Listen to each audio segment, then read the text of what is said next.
Also, the name itself is science, but science, university science, meaning that we focus on science.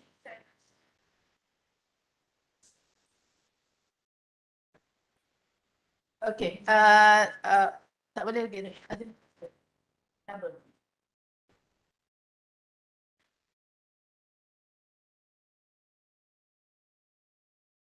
Okay. Okay. This is the main campus. We have engineering campus like 1 hour drive from here in the mainland. We have a few colleagues from USM that are from engineering campus. We have a medical campus, which is located in Kelantan State, which is about 1 hour flight from here. Okay. We have one postgraduate program, one program. No, sorry. One campus located in Kuala Lumpur, catering for postgraduate program. Yeah, it's in the center near Kuala Lumpur, KLCC. Yeah, in the center of Kuala Lumpur. We have a few offshore campus. One is in Istanbul, one in India, and then we collaborate with a few universities in China and Indonesia to run our academic program. Basically, our international student is about 7,000. So basically, our staff, academic staff, is about 1,700 academic staff altogether. We are in the School of Humanities, where the School of Humanities originally offering arts program, comprising of geography, history, literature, language, but we have geography here that now with the evolution of time and technology, geography information system is run and offered by School of Humanities. Okay. This is just the introduction. I welcome all the project leaders and also project members to University Sains Malaysia, and particularly our program leader, Professor Christoph, and also Katarina. Sorry. I can. Sorry. All our project leaders, welcome to USM, and also we hope that this 1 week we have fruitful discussion in order to ensure that our program will run successfully. As for USM, we are now at the stage we just got self-accredited, so now we are sending all documents to Ministry of Higher Education for final approval. Basically, we hope to offer in March, but we were just scared that we didn't have time to market the program. Yeah, we got the fee for the program already approved, everything approved. It's a matter of getting the approval from the Ministry of Higher Education. My colleagues here, maybe some of you haven't met Dr. Tan Ho Leong, have been active in helping out. Dr. Amirul back there. We have Dr. Chang, Dr. Dr. Azmer, Dr. Saifuddin, Dr. Mastura, and Dr. Wan Muhammad Mayuddin, Dr. Izham. So those are the colleagues from USM. I miss anyone? And our postgraduate student, Putri, and also Yiling, that were behind there, that will help us in running the program to ensure that this 1 week program is run successfully. Dr. Tan, student. No, Dr. Ismail. Dr. Ismail. Okay. Thank you. Welcome. And also, what else? Okay, for the next. Okay, yeah. After this, I think I would like to welcome Prof. Christoph to update us on the entire program, and then we will have progress update by each project leader from each university. Okay, and then I will try to describe the tentative for the entire program, and then we will have tea break. So the first section is more to relax and yeah. And then after that, the most importantly, we will have one group photo. Okay? Okay.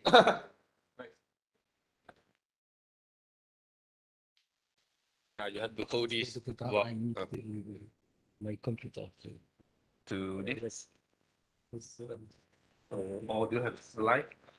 Or maybe you can. Or maybe can you send me the slide so I can just directly open here? and I open it on my computer. Yeah, sure. To have the application or not? Yeah. Tapi, do you have? No, only by academic connect. Do you have? Can No, but this one we will turn off the live and also all the setup. So maybe you can share this one. Share the slide. Share the slide.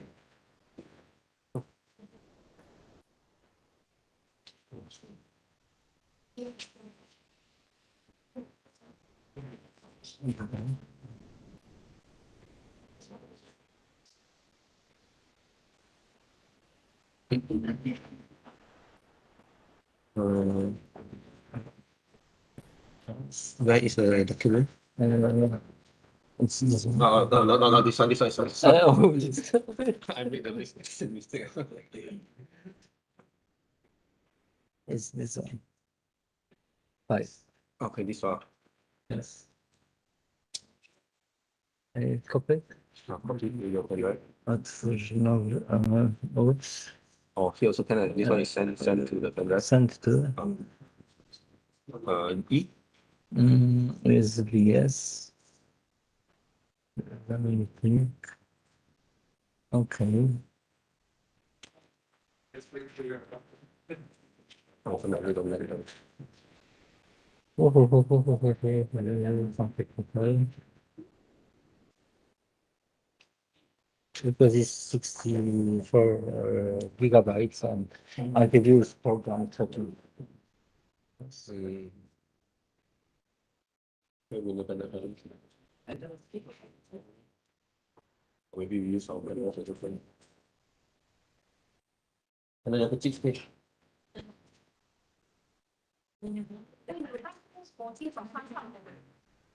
有在家就有啊。对。管。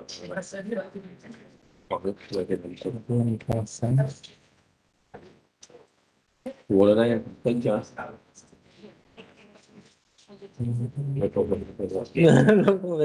Don't worry. Relax. Relax.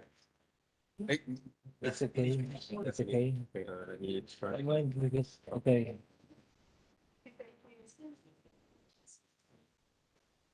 Yeah. Okay. Okay.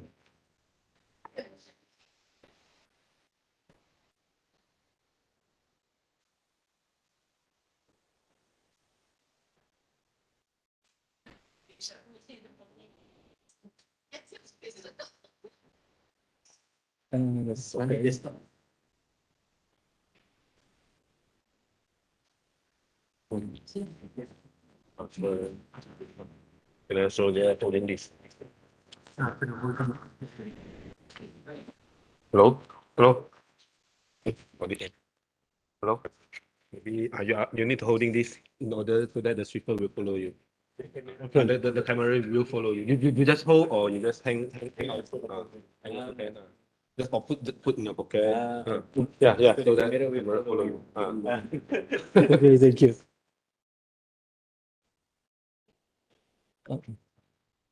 Good morning. No, not open.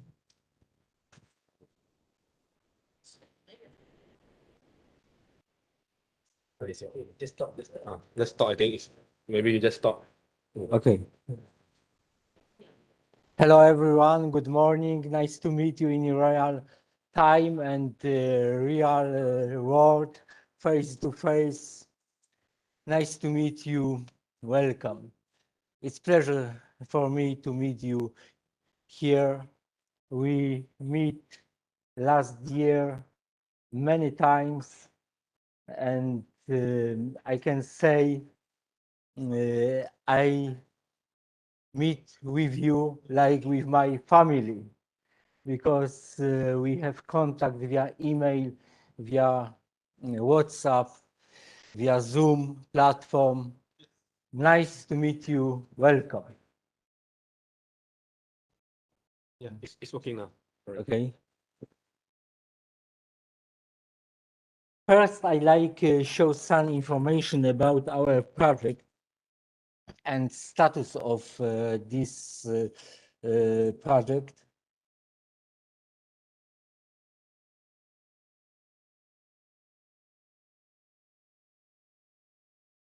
plan of presentation. First, general information about the job. There are project activities directly impacting on the project implementation.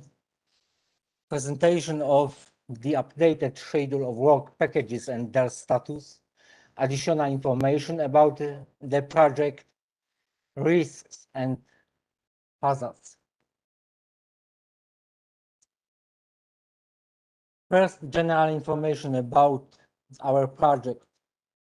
The project aims, first of all, to build the capacity of academic, administrative, and technical staff of partner country in developing and efficiently delivering a master degree in geomatics for disaster risk reduction that can amply prepare young scientists to successfully address current social needs and challenges.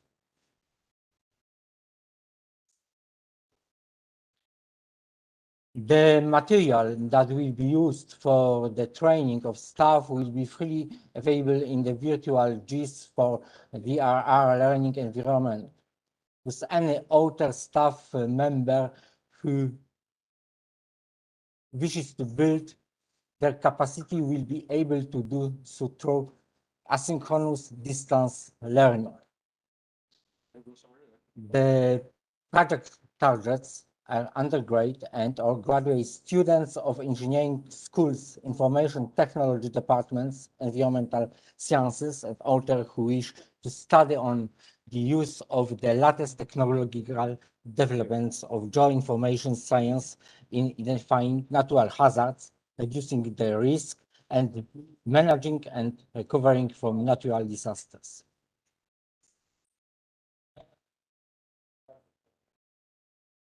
The project aims are to raise awareness in local communities and mobilize authorities to act on disaster risk reduction through structured, particularly policies that address prevention, impact, mitigation, and preparedness.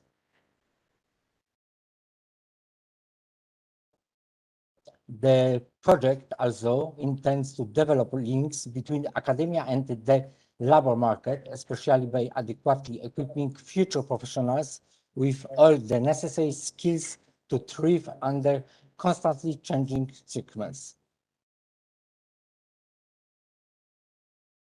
In the project participate 10 partners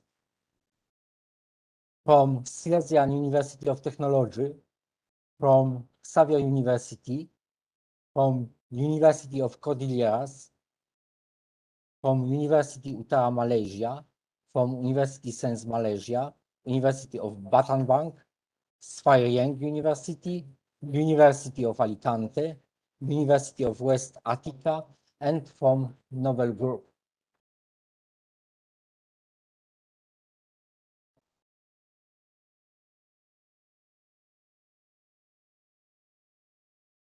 Project duration.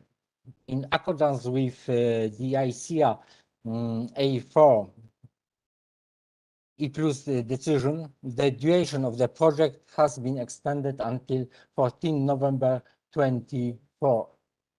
Therefore, the implementation time of the project is 15 November 22 to 14 November 24.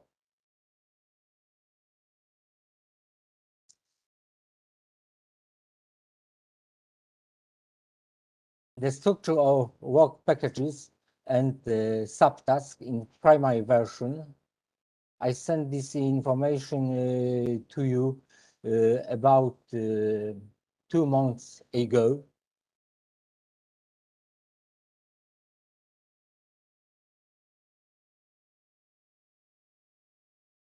Seven work packages.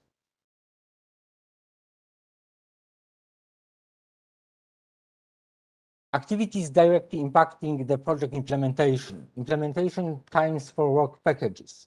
The COVID-19 pandemic had a crucial and decisive impact on project implementation to 21 and the first quarter of 22. Participating Asian countries Cambodia, Malaysia, and Philippines were completely closed off from the outside and had strict internal sanitary restrictions. The same situation was in European Union countries, Poland, Greece, Spain, and Luxembourg. There was a partial reduction in pandemic restriction in the first quarter of 2022. The decisive factor that determined the postponement of activities was and is the implementation of Work Package 3 development, accreditation and delivery of master degree in geomatics for disaster risk reduction in partner countries, and in particular under Work Parcel 3.1, administrative work on the official accreditation of master degree. In practice, these work packages mean obtaining approval from the relevant ministries in Cambodia, Malaysia, and Philippines to start a new course of study. The work package 3.1 was originally supposed to be complemented before September 22, and in the new implementation plan is 14 of May 23. The documentation of all Asian partners is currently in the stage of procedure in the government administration. The prolongation of the implementation of task 3.1 directly results from delays due to pandemic restriction and prolonged, slowed decision-making sequences. The subject of the project is the establishment of a second-degree study. The second-degree study program may open generally in September, October, or potentially February, March in 23. Thus, the only options is to begin them with a 12-month delay from September, October 22 to September, October 23. Universities can begin intensive student recruitment process after receiving ministerial approvals. Until then also have limited possibilities to promote the new field of study. The scheduled work packages 2, 3, 4, 5, 6, and 7 are a direct result of the deadline of work package 3.1. There has been an extension of the implementation of work package 2.3 development of the virtual this for dead air learning environment. This is due to the reported increases in training content and the redevelopment of GeoDRR sites by Asian universities. The extension of the implementation of the work package 4.2 work is a result of the extension of the period during which training will be conducted for Asian partners. The second independent factor that has distributed the smooth implementation of the project is the geopolitical and geoeconomic situation resulting from the war in Ukraine, inflation process, distribution of supply chains, price increases, and the retreat of some suppliers from the markets. Partners have been forced to look for new suppliers or alternative equipment. The subject of the formation of the laboratories are work packages 2.4 and 2.5. The deadline for these packages has been extended to July 23, 15 months before the finish of the project. Generally considered, a crucial impact of the extension of the project duration is the ongoing state procedures for the approval of the new GeoDRR course of study. The study can only be started in certain months. Universities have now only limited official activities in terms of, for example, student requirements. Activities directly impacting the project implementation. The extension of the project duration does not change the total cost of project implementation that was initially set in the project. As a result of the changes to the project work plan and authorization to air travel funds have been a change. Unused funds, March 21 kickoff meeting completed online. March 21 educational study completed online. There will be a reallocation of funds for activities primarily due to the strong need to increase the background of lecturers to teach the new courses. 5-day training meeting in the Philippines, January 24. 3 days online trainings conducted for Asian partners by SUD, Univa, and Alicante. Organization of 2 online conferences for students to promote the new course of study, increase the frequency of online meetings of project managers. Salaries resulting from the implementation of the project over a period of 12 months longer. The above changes to task deadlines and plans to allocated funds have been accepted by the EICA office.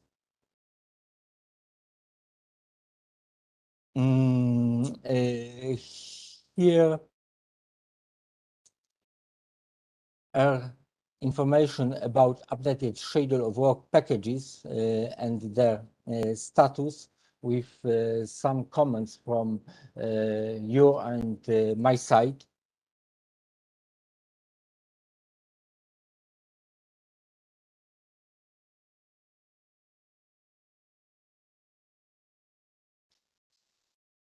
I ask your partners for help to input some notices, some comments. You answer for my ask, and we have full information about the status of work packages information, about status of formalities in your country, status of student recruitment,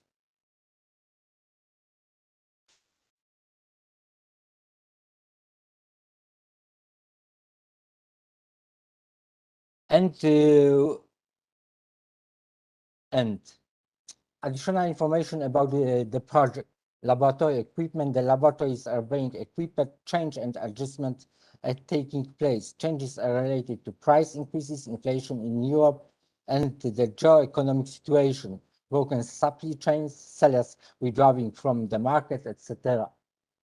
All changes must have the written approval and acceptance of the project officer and myself. Changes must be justified by written requests.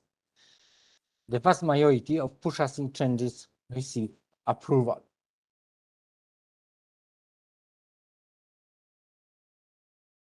Additional information about the project. Meetings and logistics. Project managers' meetings have been held more frequently, on average 1 per month since 22. In necessary organizational cases, additional meetings are held, even several times among with selected partners in order to meet specific objectives. I remember in November we meet 10 times more than 15 times with partners, with project officers, with managers, etc.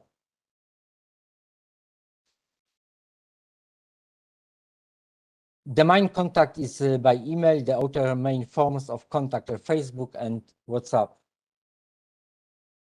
Important note, there are some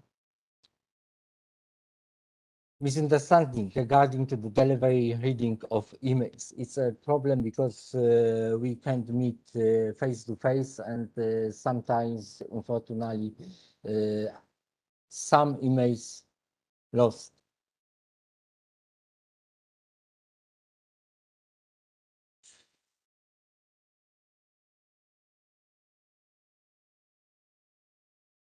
We have 2 web sites, virtual learning education page and web page. Actually, Novel Group improved the quality of these 2 web pages.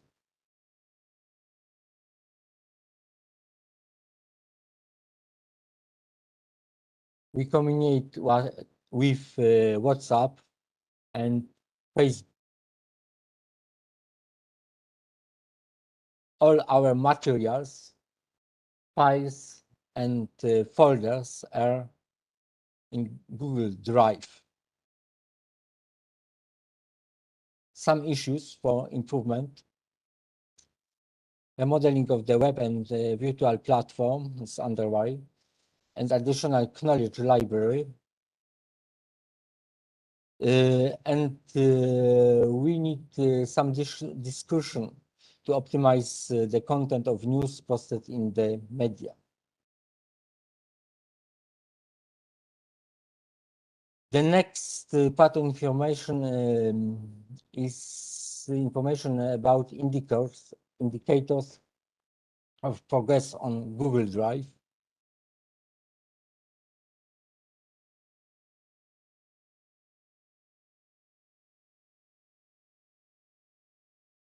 And risk and hazards.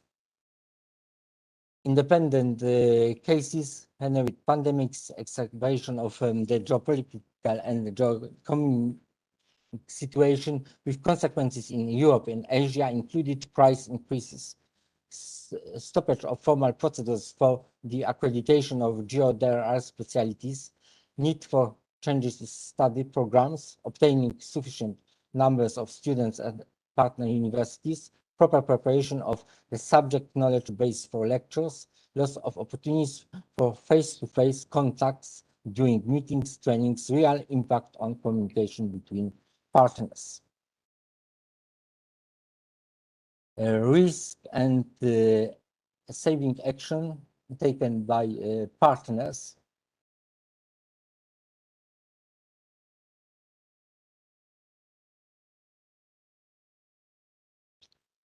And last note, hazards and risks are analyzed on an ongoing basis. Various decisions, such as additional training, are taken to minimize these risks. Thank you for your attention. Thank you. Yeah, thanks. Yeah, thanks, Prof. Christoph, for for sharing the progress of the entire program.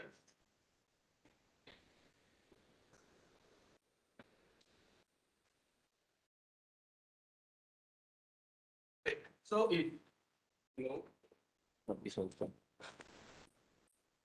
Okay, yeah, sorry. Okay, so if no, I think maybe now we can move to the next agenda where we will request like each project members, especially for those from Southeast Asia, to like update the progress of the accreditations. Okay, maybe I will start with USM first. So like for USM, actually we already got approved from our university to offer the program, and we also already confirmed the fee for the programs. So, and now we almost got the temporary accreditations. So, mean like last week, I just received a temporary accreditation report from our Pusat Quality, mean the agents, the center that in charge of all the program accreditation in USM. So that's mean I guess in 1 or 2 weeks we will have the like official we can officially promote our program to others, but still for the past 1 or 2 years we have like promote the programs through like a webinar, workshop, and so on. And so for the first cohort, like previously we planned to offer in KL, right? But the panels or the university request us for the first cohort, we must offer from in the main campus first. So we must offer from Penang first for the first cohort. Then after the first cohort graduate, so we will try to get the full accreditation from the, we will get the full accreditation status. After that, we can just move to the KL. So this is the current status of our accreditation, and should be not a problem for us to offer the program in the next semester, which is September or October. Yeah, this is the status for USM. So maybe, Prof. Azlan, do you want to share about the UUM?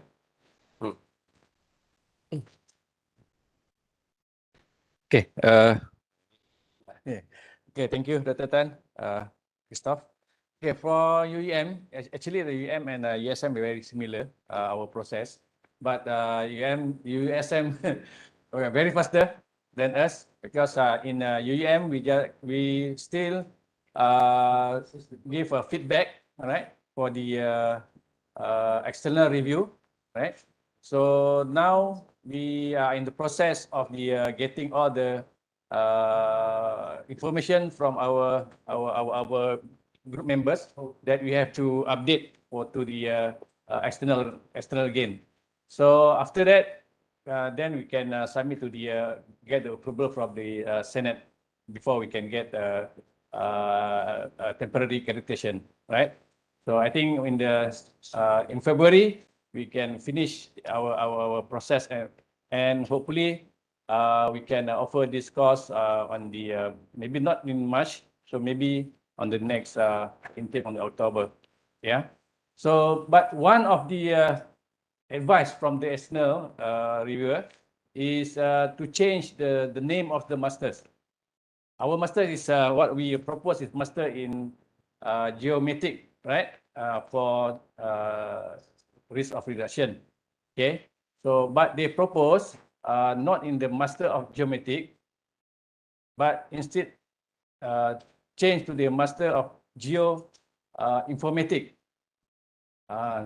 or geospatial, because our masters is follow MQA computing standard, all right? Slight different with the USM because USM using engineering background, right? So, but in UEM we don't have engineering. It's okay. We don't have engineering faculty. We only have computing, right? So that's why our masters must follow the computing standards, right? So they propose, to change to the masters of geo information or the masters of geoinformatics. All right. So we need some feedback from our colleague here. Is it okay? If okay, then we can proceed. But if not approved, so I have to give some justification to the our panel of the external reviewer that we have to strictly follow the standard that are proposed by the our consortium. So, Christoph, any comment? So from yeah, okay, maybe after we can discuss this during our training here. So at the end of our training, maybe on the Friday, we can have some solution. All right.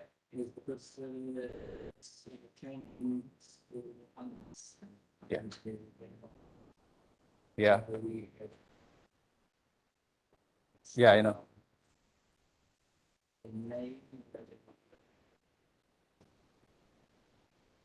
Yeah, yeah. Because I know, because our consortium should have a general same name of these masters, because in terms of how our collaboration, right? Our consortium. Okay, all right. So thank you very much. Yeah, thanks, Pro Asman, for sharing. Okay, for USM, we don't have the problem with the name. So our panels are okay with the name that we propose. Yeah, so we will still stick with the geometrics. Okay, next I would like to invite our friends from Philippines to share their status. You're holding this. Okay.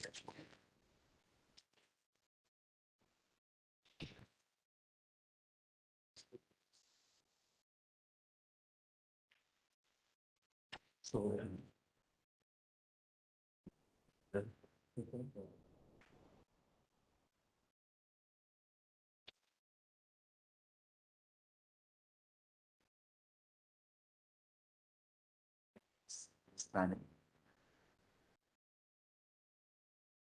Hello, good morning to everyone.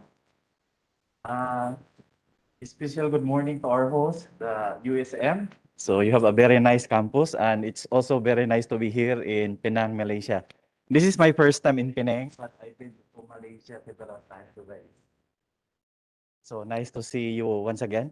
So I will be reporting the updates of the project implementation of Xavier University, Philippines. Okay, so let me begin with the important matter. The most important matter is about our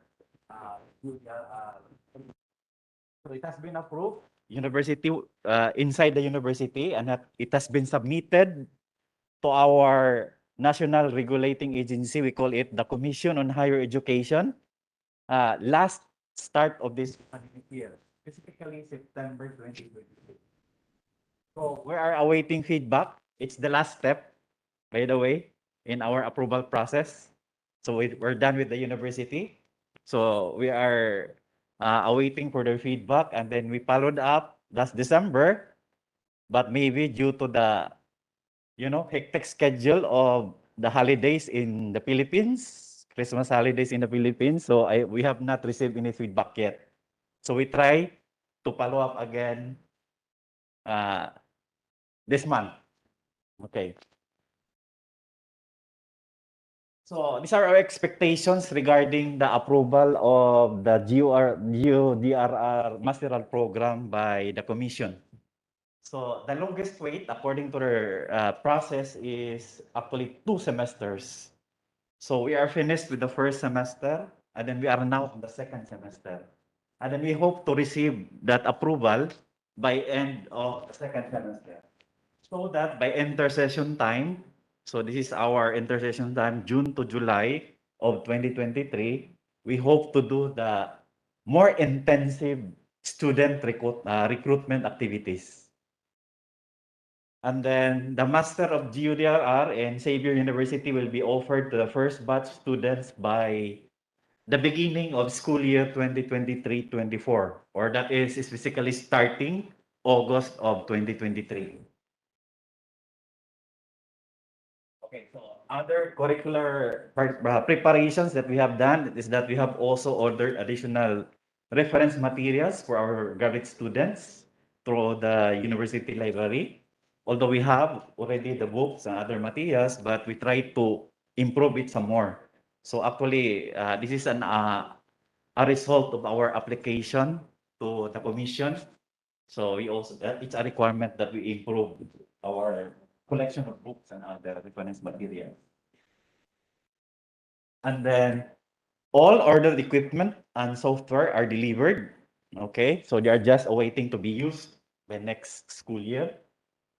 And we are beginning with the refurbishment of our existing GIS lab, starting this semester.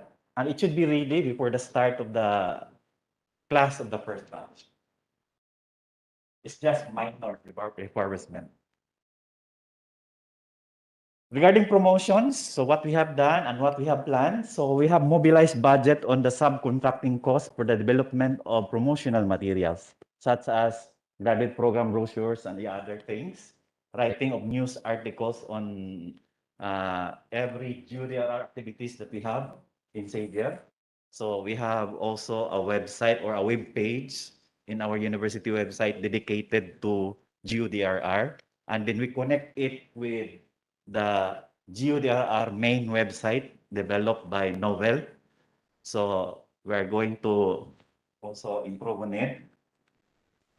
And then regarding promotions for students, our commission actually prohibits any hard promotion activities unless the government recognition is already issued. And then we are still waiting for it. Thus, we can only do indirect or implied promotions. So the first that we have done is this.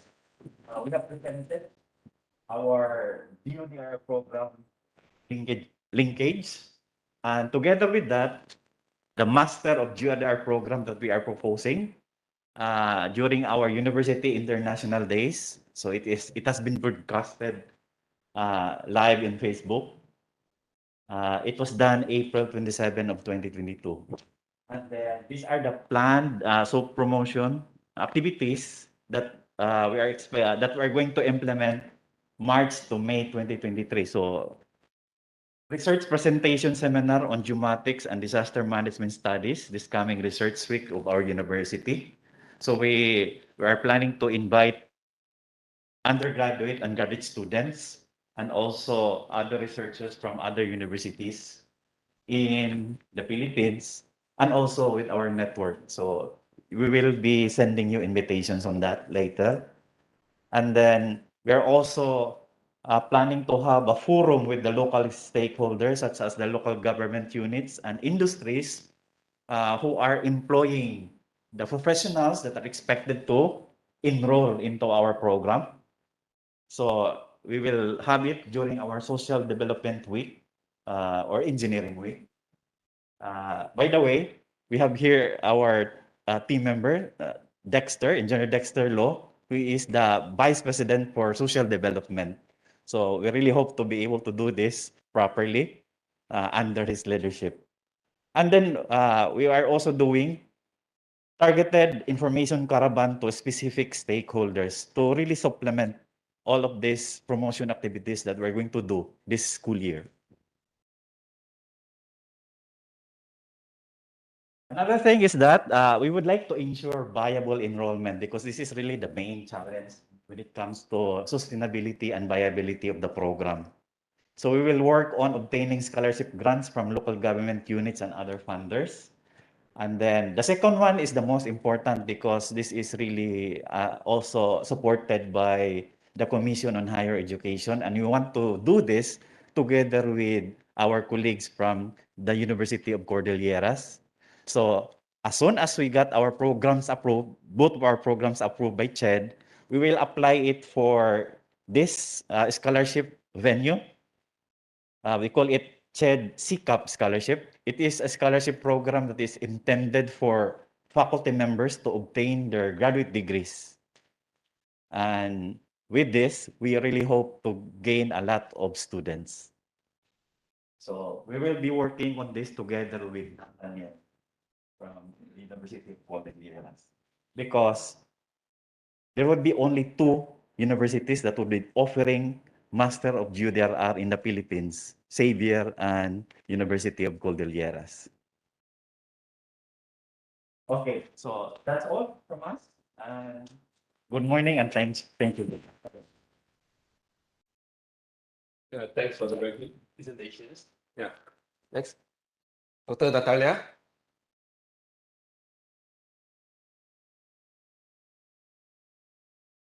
Okay.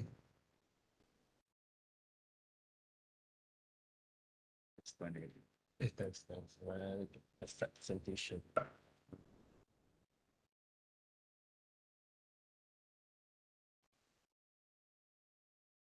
Maybe we can link this first. Yes. And then I'll separate this one. Can I get a copy to this slide? Okay. Yeah, okay. Good morning to everyone. So for UC, it's more of capacity building as well, and having establishing the partnerships. So I'll be presenting this. We were lucky to be also granted several research grants that are related to the UDRR.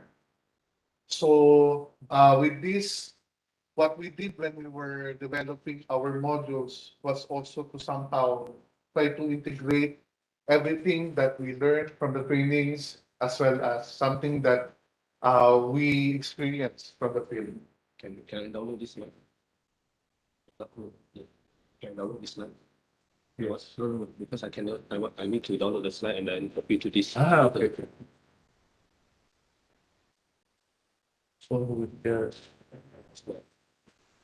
I know the it's not connected. Okay, I understand. Can we request before Yes.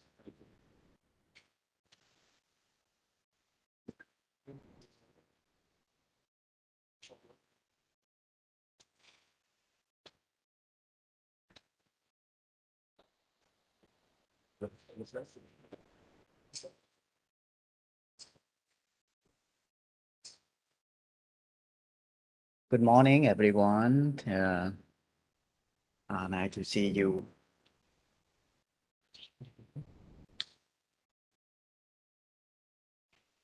Hello and good morning.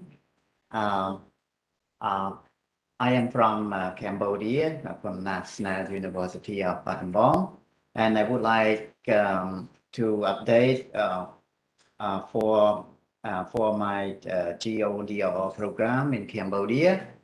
The status is now is first is about the program.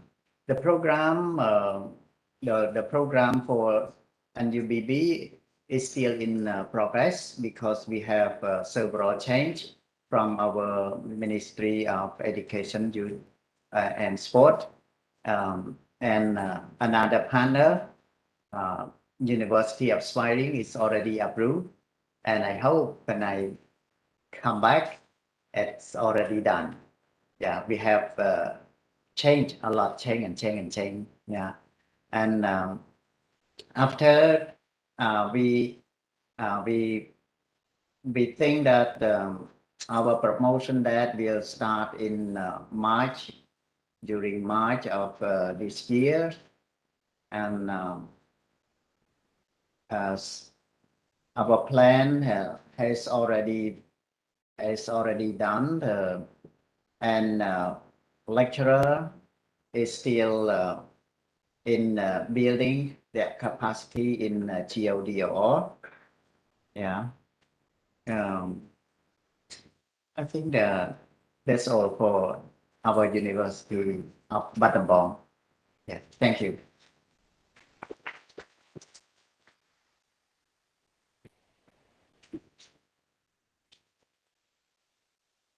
You have slide? Yeah. Okay. Just. Okay. Can you please copy this to this? Yeah, very good morning, everyone. I'm very pleased to meet you. Most of you we met before, and the others we just met today, this morning. And my name is Bun Lee. I'm from Swahili University, Cambodia, and one of the GODR partners. So today I would like to give you a brief progress of our university.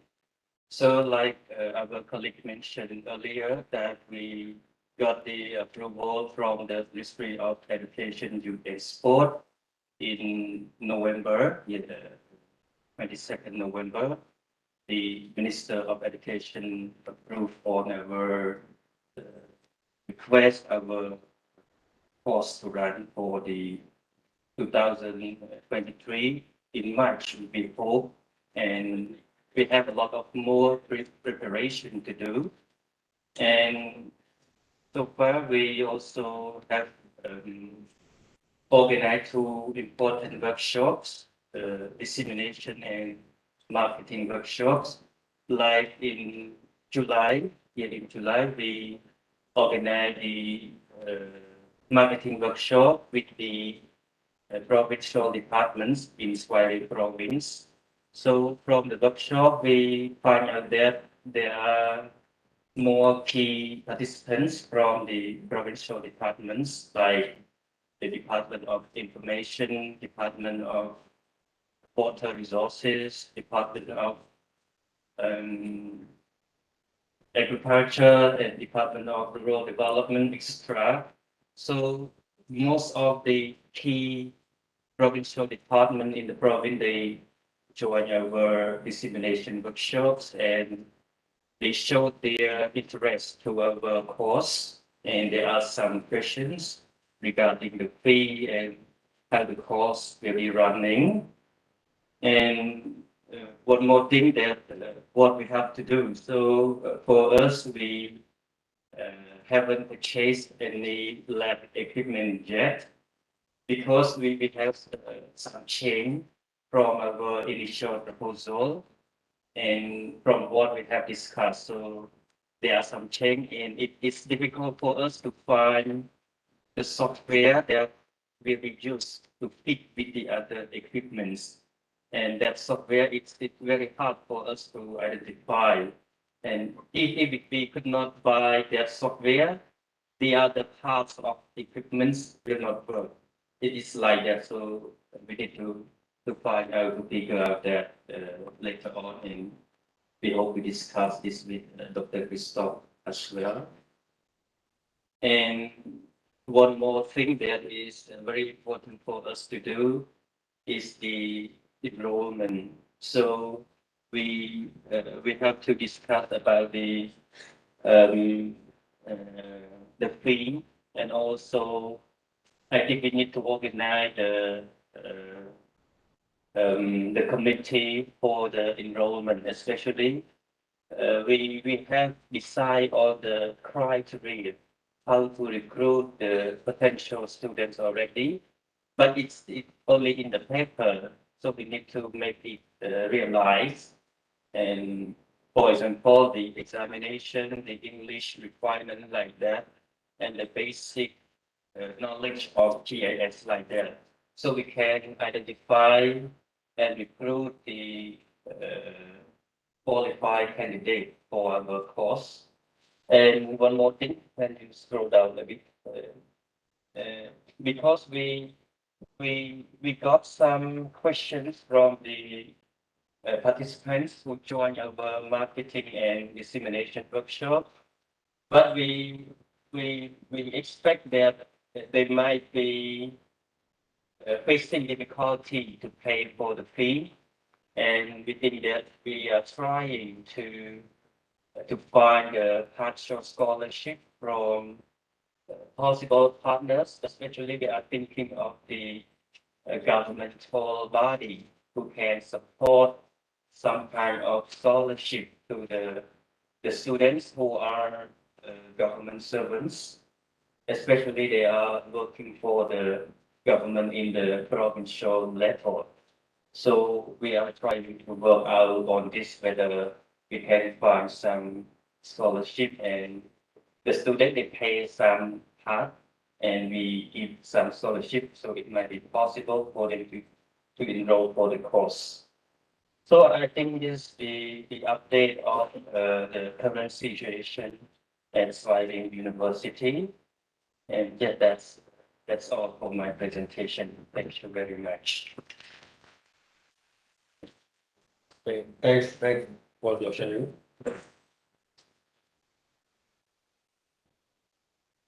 I'm back.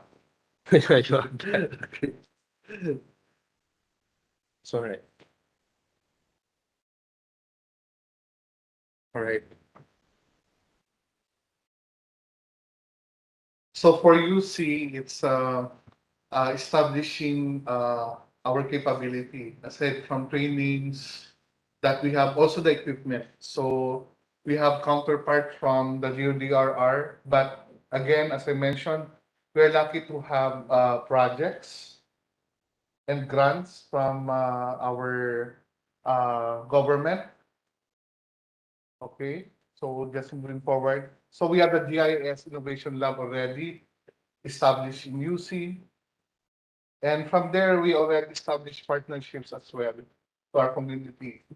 And we have this equipment so ready for the capacity or the facilities. We have quadcopter drone. We have also the fixed wing UAV, multi-spectral cameras, thermal cameras. Also, we got our GIS subscription as well for 3 years. And aside from that, GNSS devices, we have it here. So that's the facility that we have right now. And aside from which, we're very blessed to have projects that we can further enhance the capability of our faculty members as well as our students' involvement. So we have program Bundo. So we're implementing one of the projects, but the Mountain Engineering Center will be located in UC. So that will be another advantage for the program. So we do here flood modeling as well in partnership with certain universities in the Philippines, and also a lot of here are some of the equipment that will also help us in also in the DRR. So you have equipment for measuring or flow measuring TSS. Also some ground sensors. So we can use that as well. So we have established partnerships with our local government agencies in Kalinga, in areas in our locality. So also government agencies like highways, Department of Highways, Public Works, also the Office of Civil Defense is a part of partner. And again, that's a way for us to promote also the program. Okay, so these are some of our field works for geomorphologic and hydrodynamic analysis of the Chico River. Okay, and also interfacing also with the communities, the elders. Okay, for us to sustain this decision support system. So we have installed this in privileges in the Cordillera Administrative Region to help predict floods. So that's one of the objective of the study. So later on, we will have a decision support system in real time in trying to predict these extreme flooding events. So the interface is already there. So another project that we are currently implementing is called the Danum project. In our language, the Danum is water. So it's about managing watersheds. And our area, the Cordillera Administrative Region in the Philippines, is a watershed cradle of the North. So we have this project also to help us on the capacity of our facilities, our faculty as well, and established partnership. We have installed sensors, also ground sensors, that can be case studies for UDRR on the data analysis in the different parts of the watershed. So we have established already good partnership and with the LGUs and the government agencies, and they're waiting for this program. So we have installed sensors that can be also analyzed in the future under the GeoDRR in agriculture areas, in bridges. Okay, and another project is on the we call it the Mulat Bliss. It's about landslide. So this landslide project aims to predict landslide. So uh, it's just a new project, but we have already started with the partnership with our barangay. So moving forward, okay, just to introduce some of our latest activities. Okay, so we have been conducting regular monthly workshops for us to address the level of our accreditation right now is on the penultimate, is on the regional level. So our target is to submit it in the national this month for the accreditation. By the way, for UC, it's quite a different process. I have the two department heads with me of the graduate program coordinator of architecture. You have architect Jericho Bernardo, and also the graduate program coordinator of our MS in Civil Engineering. You have Engineer Dexter Hansel Apnoyan. So as per experience as the regulated status university is we are to offer these programs with for your information only protocol with the check.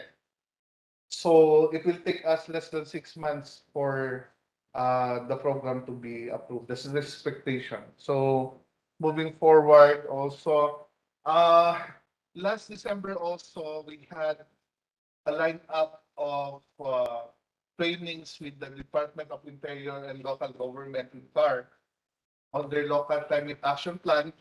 And to ensure those enrollees, they were proposing that we create a MOA.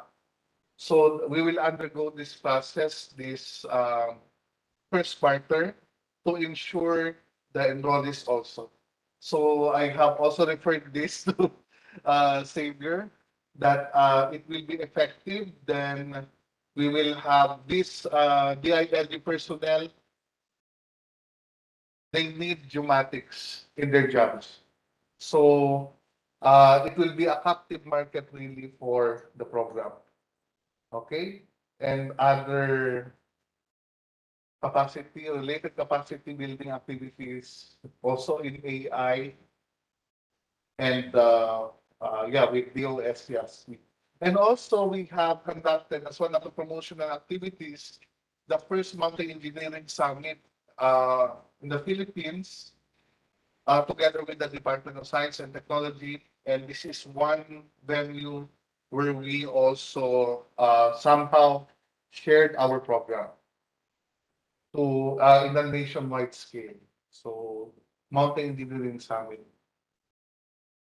Okay, so that's it in behalf of our team. Thank you very much. Yeah, thanks, Dr. Nadana, for sharing. Very nice. Very good project that totally related to our program. Okay, so for next, I would like to share a little bit on the tentative for the entire week. Okay, for those like maybe did not attend the last management meeting.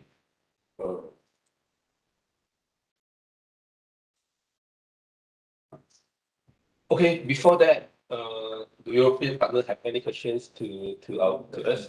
No? Okay, thanks.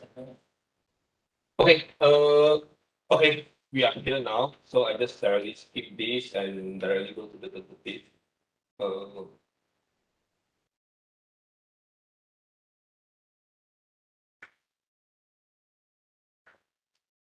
okay, this is a 5-day program where now we are here. So now we are in the first slot. So next we will have a tea break at around 10:30, and then we will have some presentations from the Professor Christoph and his colleagues for the next after the lunch. So we will have our lunch around 12:30. Yeah, 12:30 Malaysia time until 2 p.m. So we will have like 1 hour 30 minutes break, and then we will start the afternoon class or trainings at 2 p.m. Malaysia time. Okay, so then we will have another tea break at around 4. Okay, and then we will end our trainings, today's training at around 5:30 p.m. So for the Tuesday, also the same. So we will start at 9 a.m. So similarly, we have arranged 2 vans to pick up you all from your hotel. Okay, Eastern Hotel and also your hotel. So we will arrive here before 9, and then we will have the trainings, 4 trainings for the tomorrow, 4 trainings. Okay, and then we will have dinner together. So after the trainings, we will directly go to the restaurant. So we will maybe up around 5:30 we complete the training at 5:30, and then we will go to the restaurant at around 6 or 6:30. So the restaurant is just near to USM. So it's just like I think 10 minutes drive. Yeah, this one, Ikan Bakar. So we have booked one room. Then inside the room there are 5 tables to be able to accommodate all of us. Okay. Then for the Tuesday we will have dinner together. Okay. For lunch break, so we recommend you to have lunch maybe at the Subaida, that's opposite this building. So there is a restaurant, the Nasi Kandar restaurant. So Nasi Kandar is a very famous food in Penang. So like when you are here, so you must try Nasi Kandar. So so you can have your lunch there. So yeah. Okay. So for the Wednesday, we will also have transportation van to bring you up to the Sungai Arang. So for the entire Wednesday, we have outdoor activities. So in the morning sections, we will go to Sungai Arang. Sungai Arang is just like around 20 minutes from here. So it's in the middle part of the island. So we will work with Water Wash Penang, NGO, that organize like water saving awareness activities. So we will work with them and we will visit our educational center. Okay, so we have one educational center in this park, and then we organize activities with students, like with public and so on. So we will do activity. We will go to the river and we will go down to the river. So you have to wear maybe more casual for the mornings, and then after the awareness, the river activities, so we will directly go to the red deck. So we will directly go to the red deck, the engineering campus of USM, which is around, I think, around 1 hour drive from here. So we will go with by our van. So we have already arranged two vans and also our car. So we will have our lunch there. So Wednesday we will have our lunch at Red Deck. So thanks to Red Deck for sponsor us the lunch. So they have arranged the lunch for us. After that, we will have one short presentation from the Red Deck director. Red Deck director, and then they will like brief us a little bit about their functions and how actually they have constructed some system for helping in reducing the disaster, especially the flood disaster. And then we will have tea break, and then we have some online trainings, right? At Red Deck. Okay, so for Wednesday we will have our training at Red Deck, not here. So we will outside of USM. Okay, then after the trainings, so we will have a short visit to their system, the bio ecosystem that constructed or developed by Red Deck. So first they brief us, and then we have online training, and then we will have a short visit. It's just nearby, right? Within the campus. Okay, just within the campus. But okay, so a short visit, and then we will have dinner together as well. So the second dinner at Red Deck. So we will have dinner together. So we will have the two dinner together. Tuesday night and also Wednesday night. Okay. And then for the Thursday, it will back to the normal. So we will have 4 training as well.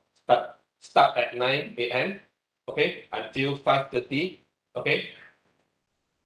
So for the Thursday night dinner, we have to settle ourselves. Okay, so we will bring you back to hotel after 5:30, and then you will get your dinner by yourself. Okay, and then for the Friday, we will start. We have a last training at Friday morning. In the Friday morning at 9 a.m. Okay, and then we will have a section to a posting section and also to discuss our next step and maybe to solve our problem. Like there are some problems regarding to the name of the master program. So I think we can discuss during this section. So what are the major problems that faced by these institutions? And then we will try to discuss and try to find a solution together. Okay. Then after that, after lunch, so after the closing ceremony, so we will have a break also until around 2:30 because Friday in Malaysia we have Friday prayer. So that's why our lunch break is a bit longer than the normal day. So then we will gather here at 2:30. Banyak. Okay. Okay. Okay. Oh, sorry. Okay. So after this closing ceremony, so we will directly go to the Comta. So we will have our lunch there. So Comta is in the Georgetown. So I think some of you already visited Georgetown, right? So then after the lunch, then we will go to the PGs. PGs is a government department. So the Penang State Government Department that in charge of the GIS. They are the one who responsible to do the mapping for the state government, and then they have their database system. So we will visit this department. Yeah, so together. Okay. So after the PG, so there will be the end of the trainings. Yeah, so 5-day training. So in case you need more, this is the education center that I mentioned just now, and then this is one of the this is also the reward activity that we have conducted I think a few months ago with our cooperator from the other university. And then this is Red Hat. And also this is Fiji's Kongtang. Okay. And okay, in case if you want to get the tentative, you can just scan the QR code, or you can just take a photo there. So we have prepared the tentative for the entire programs there. Okay. Yeah. So I think that's all from me. If you have any questions or if you need any help, you just contact me, Dr. Amiro, or my students, Yiling, Miss Yiling, and also Miss Putri. We are happy to assist you. And if you have any question that beside of this training, maybe where is the nice restaurant, you can also ask us. Okay? Yeah, I think that's all from me. Thank you everyone, and hope you enjoy the trainings.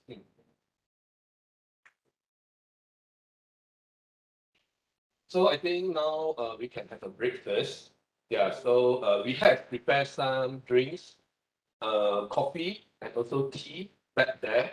So you can just, and also some biscuit. So you can just go and grab some food over there. Okay, thanks.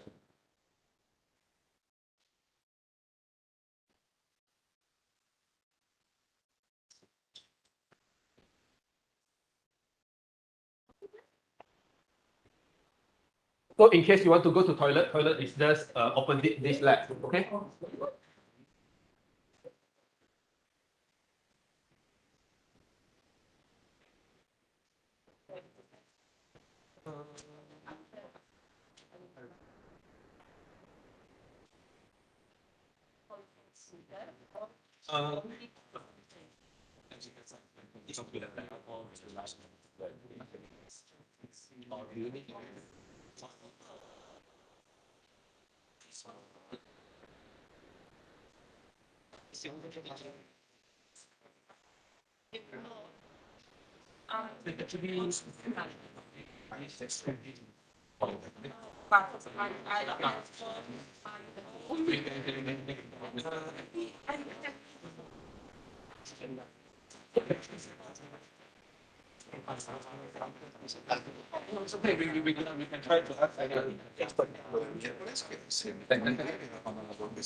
Okay, we can do that too.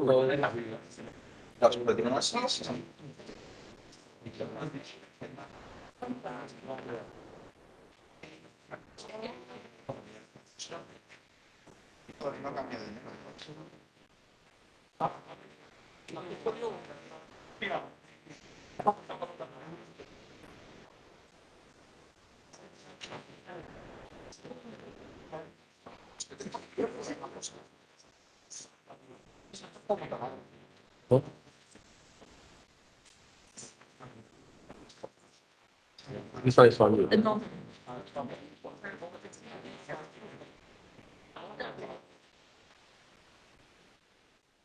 Okay. You got it. Oh.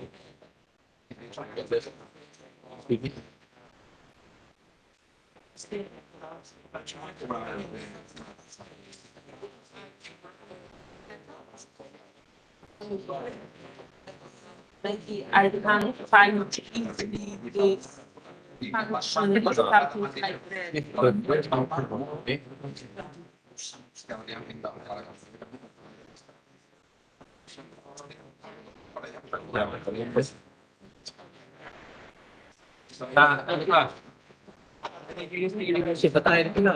Apa?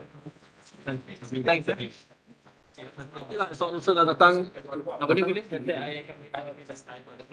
Nanti apa? Aku tiga. Aku dua sampai lima. Tak boleh. Then we can hantar by 20 years. English will be hey. Masih cakap dulu. Tak pasang di sini time. Jadi I dan tak nak ni lepas tu I tengok balik, oh my god, benda lain masuk. Sama je kami buat itu. Anu kan kita pergi macam dia orang. Kalau Tu betul betul. Tengok betul. Sorry kena pergi dulu. no. Okay, see you. Bye.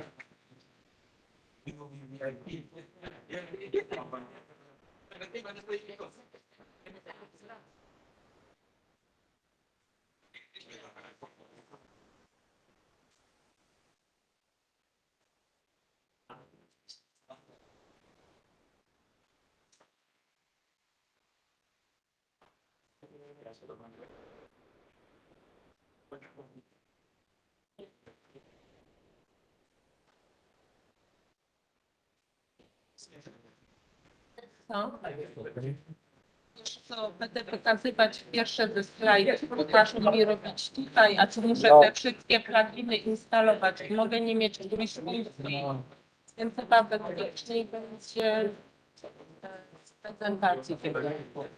No, chyba tak. Znaczy jak chcę, ale może nie wiem, czego wolno to być. To nie będzie.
I didn't get to greet you yet. How are you? Yes, yes, I'm everybody.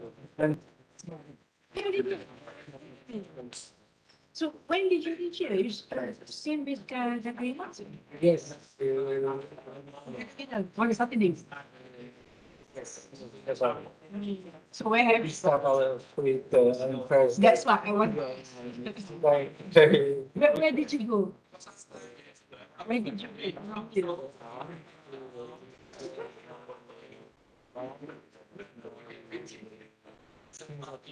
Oh. Tuesday. Yeah. Very nice time and very friendly to the meeting. Yesterday, did you go anywhere? Went to the top, right? Yes.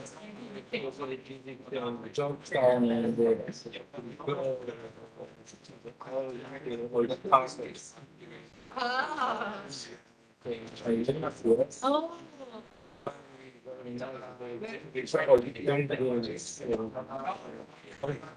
Yes, all buildings, yeah. Because the George Park under UNESCO heritage. Yes, yes. That's why. Science and. Yeah, yeah. Yeah. So they cannot simply demolish or change. I hope you have fun. Very good people around and better. Better. Oh, so nice.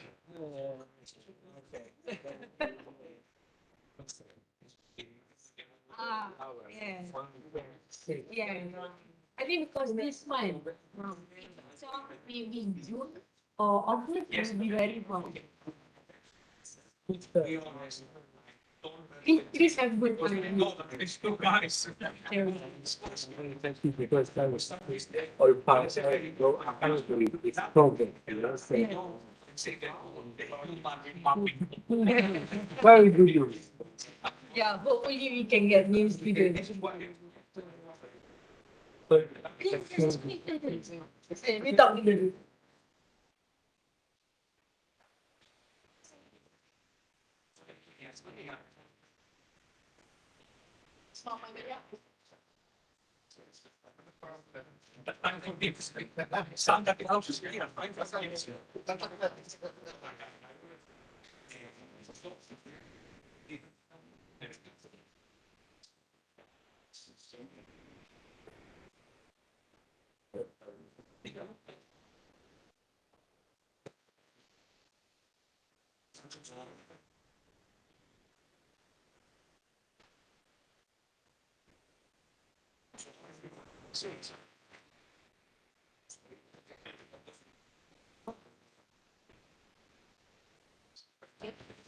Right.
I need to tell you something.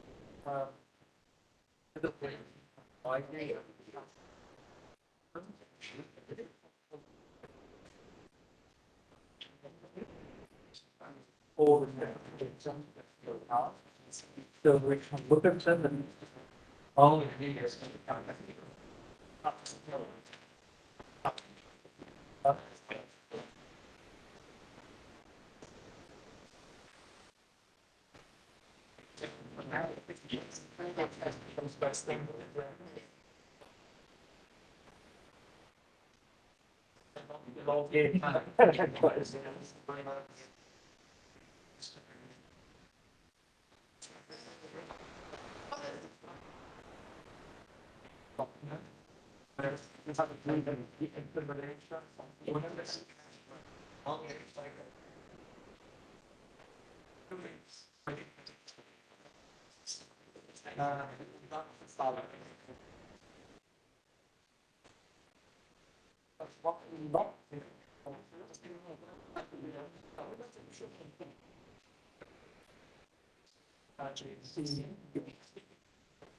And we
Juga tak cover semua kan?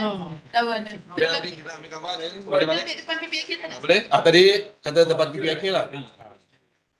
Nak pergi mana? Ajak pergi sekarang lah. Hello? 45 lah. Tapi I beritahu dulu lah.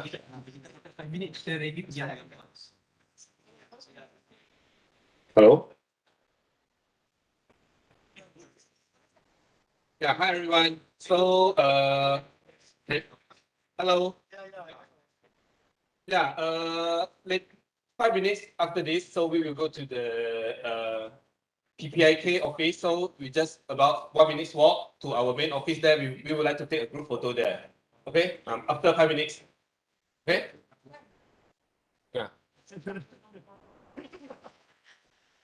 Kalau sebab banyak orang sangat kena sana. Kalau situ sikit boleh lah. Sikit boleh lah. Situ dah boleh kalau itu kami mikro kalau kita Kecil je lah, kecil je lah.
Esok nanti itu ikat kambing ah.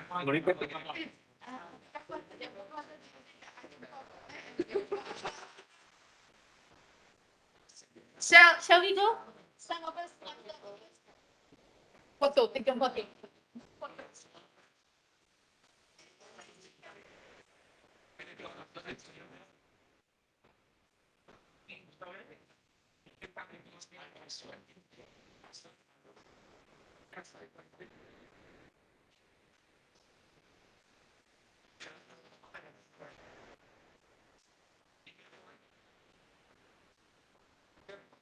If you are ready, we can go have a group photo.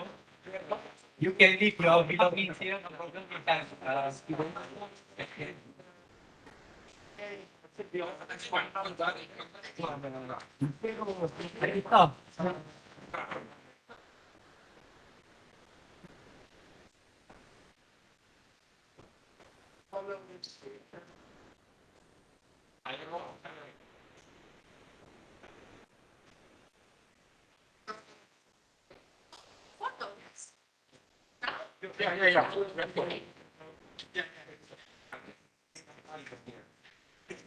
Colleagues, everybody's. Putri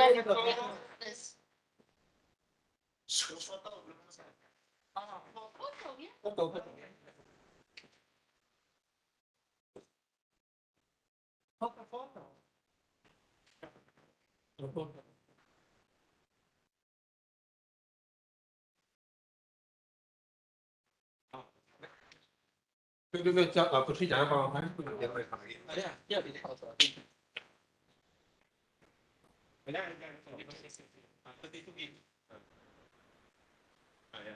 So if you cannot get me, so you can just ask. Okay. Okay, I just suggested something. So. Okay, sure, right, yeah.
Inauguration, the first one, and the second one, research methodology.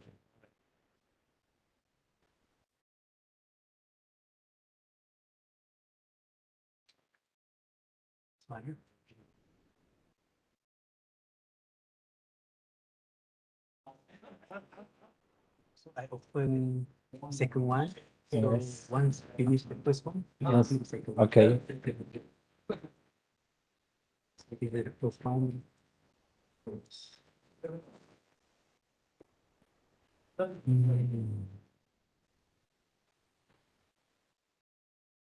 Let me start again. Okay. Hi. Hello. Hello. Yeah, hi everyone, welcome back to our lab. So, The first one. Now this one. presentation from This one. Okay, yes. This is the first. brief, a little bit like what we do and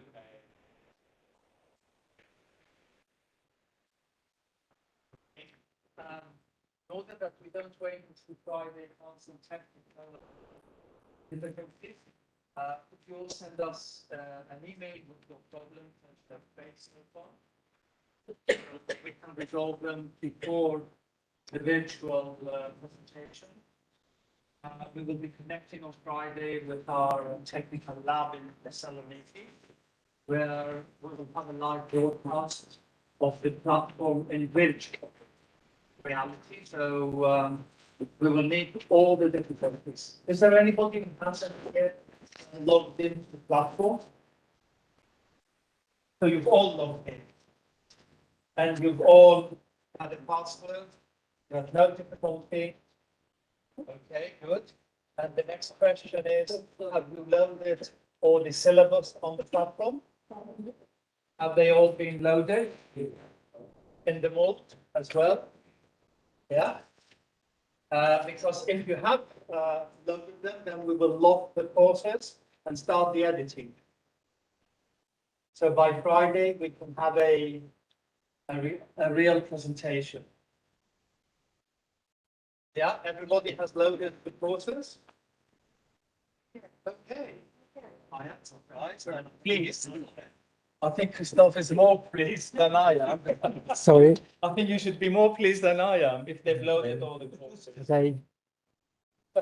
They say yes. No? Anybody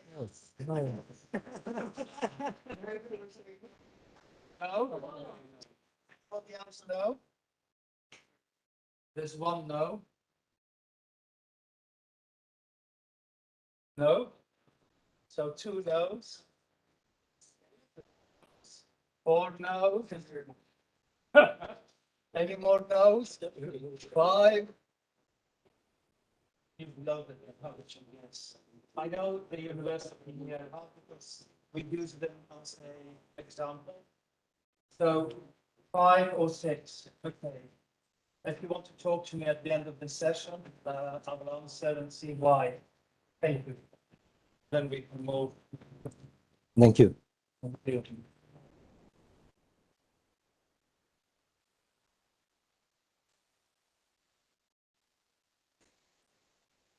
I like show and talk about role of geomatics in natural disaster risk strategies. These informations, these slides introduction to geomatics because our meeting has training character, right? Plan of my presentation, first point, introduction, concept of geomatics, selected topics in geomatics, natural disasters in Southeast Asia. There are basic information about geomatics. Natural disasters and their consequences are a serious factor affecting the economies of many countries, especially those in Southeast Asia. One way of solving this problem by monitoring and forecasting by various methods this adverse phenomena is through the use of geomatics. In this presentation, only some parts of the overall problem have been signaled and presented. Concept of geomatics. Geomatics is the scientific and technical discipline concerned with the acquisition, analysis, interpretation, dissemination, and practical application of geo information. Geomatics, after Oxford Dictionary, the mathematics of the earth, the science of the collection, analysis, and interpretation of data a special instrumental data relating to the Earth's surface, and geomatics engineering integrates the acquisition, modeling, analysis, and management of geographically spatially referenced data, i.e. data identified with respect to a geographic location. Thus, in engineering terms, geomatics is an interdisciplinary science. In summary, geomatics can be defined as a scientific discipline concerning acquisition, collection, maintenance, interpretation, analysis, presentation, transmission, usage, and geospatial information related to the Earth's surface.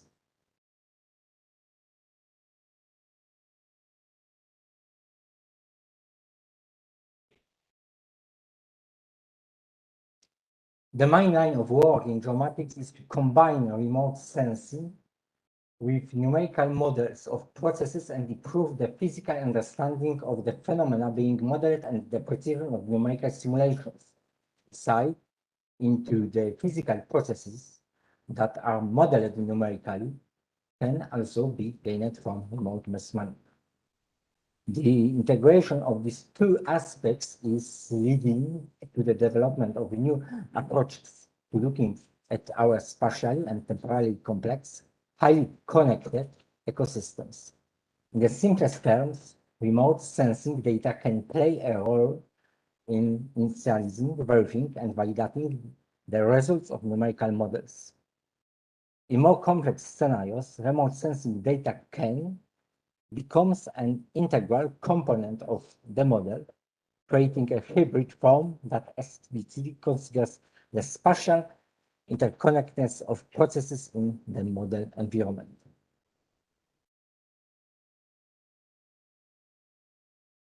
Modeling, as well as remote sensing, is continuously being developed for land surface, lithosphere, hydrology, and atmospheric processes worldwide.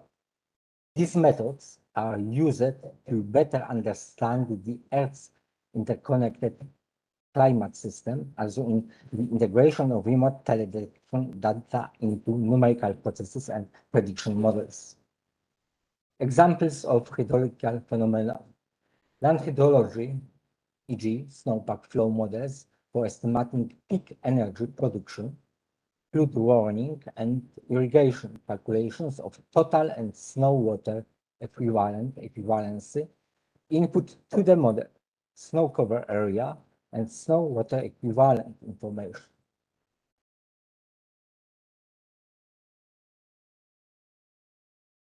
Selected examples of sea ice, for example, studies on the location and concentration of sea ice, the result of which are analyzed and used in numerical weather prediction models, e.g., satellite sea ice data, result in improved forecasting of the direction and speed of polar flows. Examples of remote sensing in relation to hydrological processes.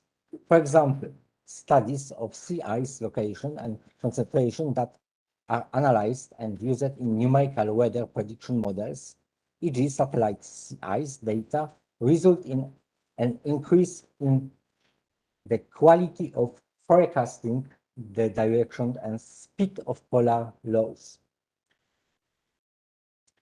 Scattering in the visible and near-infrared range and emission in the thermal part of the spectrum provide useful information about the land landscape under cloudless conditions. Microwave frequencies provide 24-hour day-night surface detection and are particularly useful for water-related studies such as snow water equivalencies, snow-covered area, and soil wetness.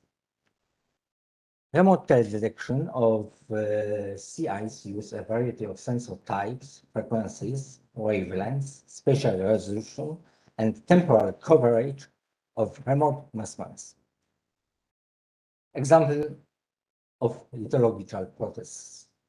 For example, a comprehensive study using remote sensing David normative difference vegetation index to determine leaf area index using a ground-based spectroradiometer. Example of lithological process and difference vegetation index analysis of the Canadian prairie. Different shades of gray indicate different vegetation intensity, and this is due to the humidity of the soil.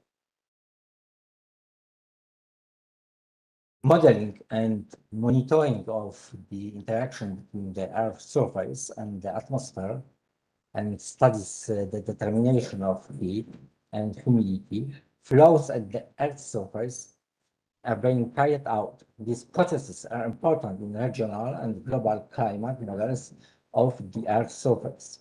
They should use data of variables such as land cover, surface temperature, and snow water equivalent. Most parameters are associated with terrestrial hydrology and meteorology. And on the right side, one example of satellite scanning of ocean surface temperature. Usually, the ocean temperature maps tend to be more uniform in color in contrast to highly variable land surface. Natural disasters, and unexpected event such as a very bad accident, a flood or a fire that kills a lot of people or causes a lot of damage after Oxford Dictionary. By default, disaster usually means that event which is of natural origin. Natural disasters, their forecasting and monitoring is the focus of many international organizations. Some of them provide free access to information. One of these is the European Copernicus. Here is the link to this site.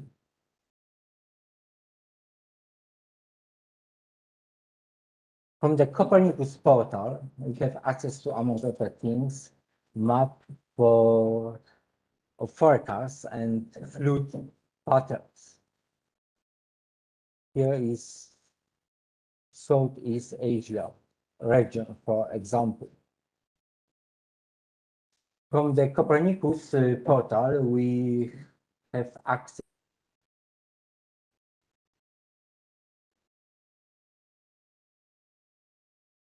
we have free data and free tools to study this problem. The same region. From the Copernicus portal, we have access to, among other things, map of all disasters, earthquake, floods, volcanoes, typhoons, etc. It's the same region. Last time, in Sweden, I showed some facts, some statistical facts about disasters.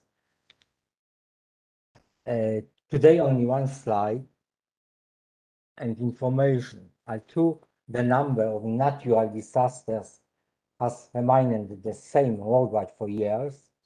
The number of disasters as a result of climatic influences is increasing, and above all, the amount of losses resulting from natural disaster has reached around 220 billion United States dollars in Southeast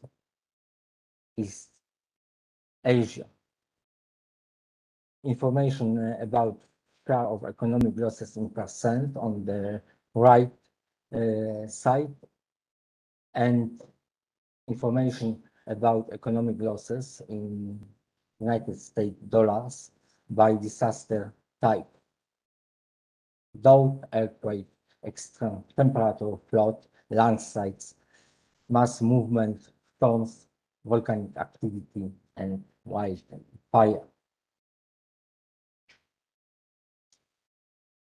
According to the World Risk Report in 21, Southeast Asia continues to be one of the world's leading natural disaster risk hotspots for the next years.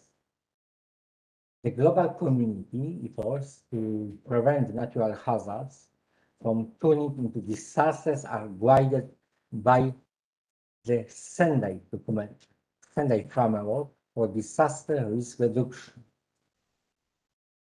Principles of action for disaster risk reductions have been adopted.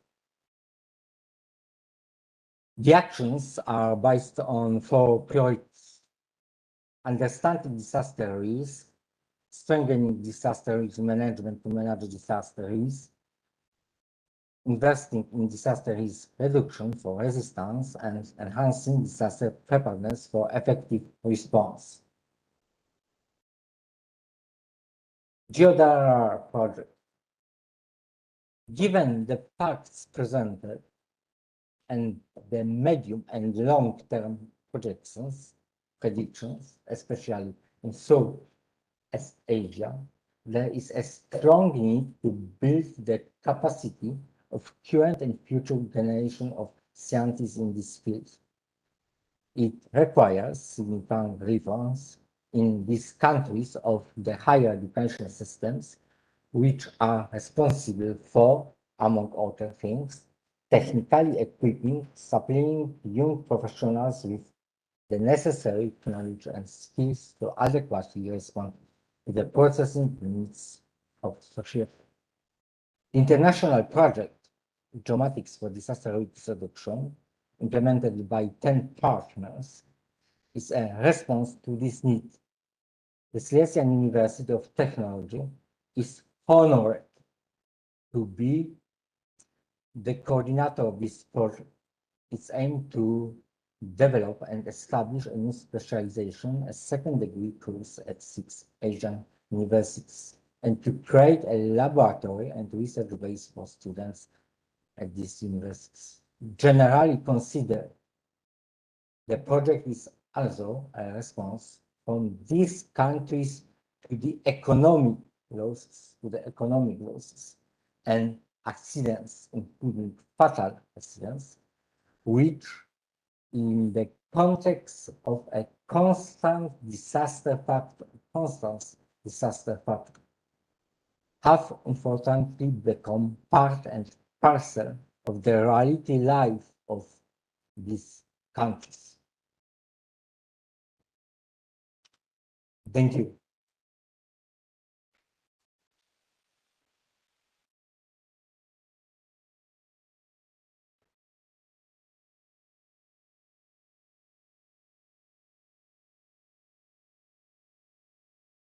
Okay.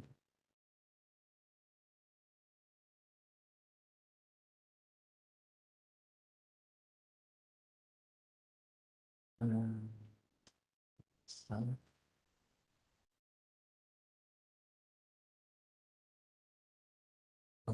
excuse me, is the show?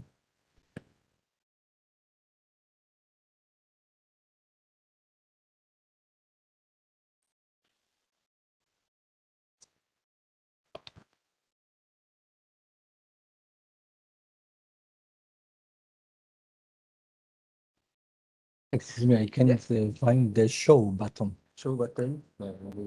Aha, okay. Oh, okay. Okay, thank you. Research methodology.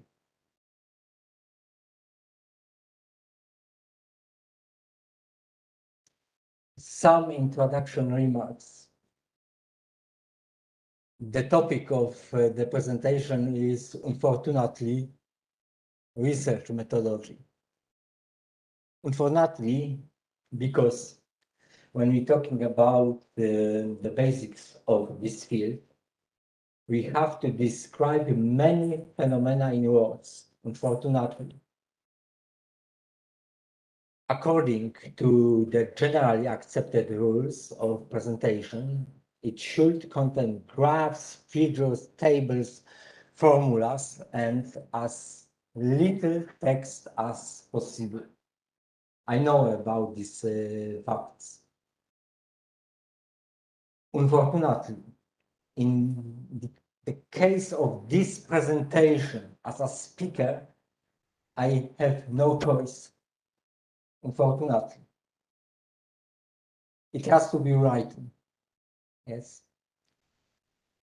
On the other hand, in my speaker's opinion, despite the verbosity, the content presented in the following is precious, and following the principles contained therein allows to real good quality research about real good quality research. Therefore, despite the visual mediocrity, I have decided to present the content in this way. I haven't choice. I'm researcher, I'm specialist in geomechanics, geotechnics, rock mass behavior, mining, tunneling, etc. However, in this case, I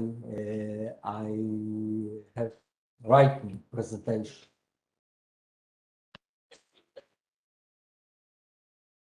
Research is a scientific investigation. Investigation means a search for new facts and ideas in any branch of knowledge. Thus, we can say that the research is a search for knowledge. Research may be considered as a movement from the unknown to the known. It is actually a voyage of discovery. Research is carried out for two purposes. One is the discovery of new facts, and the second, verification of the old ones. The object of every research organization, of course, is the discovery of new facts, new relationships, and new laws governing the scientific phenomena. But constant verification of the old concepts is also needed, especially in dynamic scientific environment. In order to plan and carry out research, it is necessary to know what we mean by research in general. Research is an organized and systematic way of finding answers to questions. Systematic because there is a definite set of processes and steps which you will follow. There are certain things in the research process that are always done in order to get the most accurate results. Organized in that there is a structure or method in going about doing research. It is a planned procedure, not a spontaneous one. It is focused and limited to a specific scope. Finding answers is the end of all research, whether it is the answer to a hypothesis or even a simple question. Research is successful when we find answers. Sometimes the answer is no, but it is still an answer. Questions are central to research. If there is no question, then the answer is of no use. Research is focused on relevant, useful, and important questions. Without a question, research has no focus, drive, or purpose. The word research is derived from the Latin word meaning to know. It is a systematic and replicable process which identifies and defines problems within specific boundaries. It employs a well-designed method to collect the data and analyzes the results. It designates the finding to contribute to generalized knowledge. Various scientists have defined the word research in different ways. Endeavor to discover facts by scientific study, course of critical investigation, systematic investigation to establish facts or collect information on the subject. Research is systematic effort to gain new knowledge. Research is the manipulation of things, concepts, or symbols for the purpose of journalism to extend correct or verified knowledge, whether that knowledge aids in construction of theory or in the practice of an art. Thus, we can say that the research is a systematic and objective attempt to study specific problem for the purpose of deriving general principles. In other words, research is a systematic, controlled, empirical, and critical investigation of hypothetical propositions about the presumed relation among phenomena. A well-organized research must possess certain characteristics, features, which are as follows. Solution-oriented, the problem of research must be clearly defined and stated. The motive of research must be maintained in the beginning of research work. The research should provide a solution of scientific problem. Logical. In our research, we find out facts about a phenomenon and draw conclusion about it. The inferences and generalization whose made must be logical. Objective. Observing true picture of a phenomenon without being affected by observers' own opinion is termed as objective. Objectivity means knowing reality. The criterion of objectivity is that all researchers should arrive at the same conclusion about the phenomenon on which they are pursuing research. Impartiality.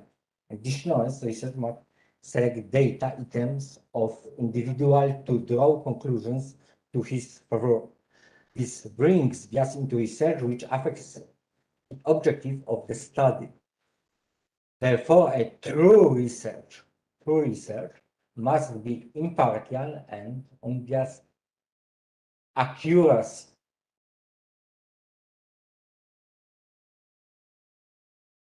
A research worker needs to gain some expertise in the study he is undertaking. And his expertise results in achieving the accuracy in the solution drawn. The accuracy of conclusions is a sensitive issue as money affecting the whole decision making. Systematic. In a research, there should be well-defined steps. Each step should be sequentially linked with another so that the whole research work is an organized structure. Verifiability. The result of research is subject to verification. For building a sound basis for decision making, one verifies the research result by replicating the study. Empirical. Research is an empirical process and involves data collection. The results are based on observed experience or empirical evidence. Research rejects assumptions and dogma as methods of established knowledge. It accepts only what is verified by empirical observation. Summary. Characteristic of research: solution-oriented, logical, objective, impartiality, accuracy, systematic, verifiability, empirical.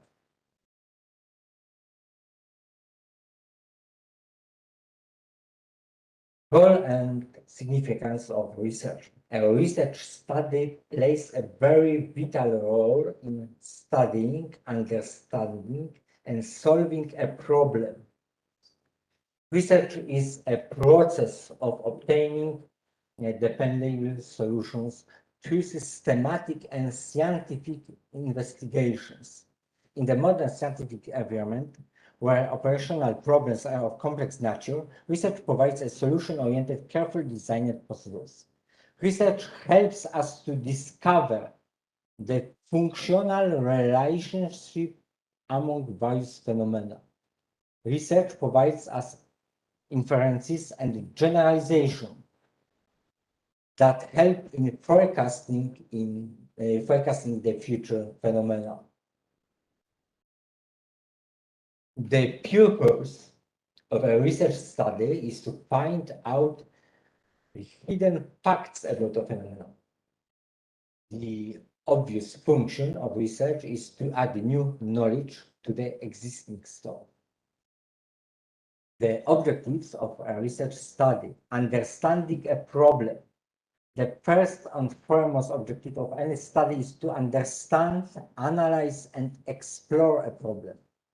Once complete familiarity with the phenomenon is achieved, it is easier to decompose the complex problem into smaller ones, identifying the cause and effect relations.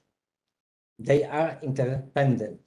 It is very important for a researcher to identify the functional relations. A scientific investigation is necessary in studying the cause and effect relationship of variables involved in a phenomenon. To innovate new ideas, one of the objectives of a researcher is to bring constant improvement in the techniques of his trade. Apart from verifying and testing the existing assumptions, one of the functions of a research is to add new knowledge to the state of the art. Research invokes the innovation of new concepts, theories, and ideas in a scientific study. Apart from these, research also removes and discards worthless theories that are prevalent in the society. To improve the quality, the whole exercise of any activity is done for the improvement of quality of a product, machinery, of life of human beings. For a scientific organization, it is almost important to improve the quality of its products. This can be achieved by a systematic and critical investigation. TI research. Research is a multidimensional activity. It comes in various forms and is used in all sciences. According to the approach and method involved in a research, one can classify the following types of research: descriptive versus analytical research. Descriptive research basically describes what is. It mainly involves collection, recording, describing, and analyzing the facts related to the study. It tries to find the existing status, trend, and state of affairs in a phenomenon. Descriptive research involves surveys, but they are not merely data collection, as they also involve measurement, classification, analysis, comparison, and interpretation. In this type of research, the variables under study are uncontrollable. One can only observe and report what is happening in a situation. Analytical research, on the other hand, deals with what will be. In this type of research, the variables involved are carefully and scientifically controlled and manipulated. Analytical research is also known as experimental research and is a very sophisticated technique. This kind of research is based on four important characteristics, namely control, manipulation, observation, and verification. Applied research is action-oriented or solution-oriented. The main goal of applied research is to obtain an immediately specific and practical solution of a problem that an industrial partner is expecting right now. Fundamental research is carried out to scientifically enhance the organized body of knowledge of a discipline. As you know, as basic research, it is concerned with formulations of theory and generalizations of principles. Basic research involves systematic, highly sophisticated scientific techniques. Fundamental research may not suggest the solutions of immediate problems, it rather drafts long-term conclusions. Quantitative research is based on quantitative variables which can be measured in appropriate units. This involves objects and individuals that vary in size, quantity, amount, scale, or degree. Qualitative research, on the other hand, is based on qualitative variables, which vary in quality of type. Conceptual research. Conceptual research involves the development of new theories, abstract ideas, and generalized principles. On the basis of the conceptual knowledge, we build theoretical models.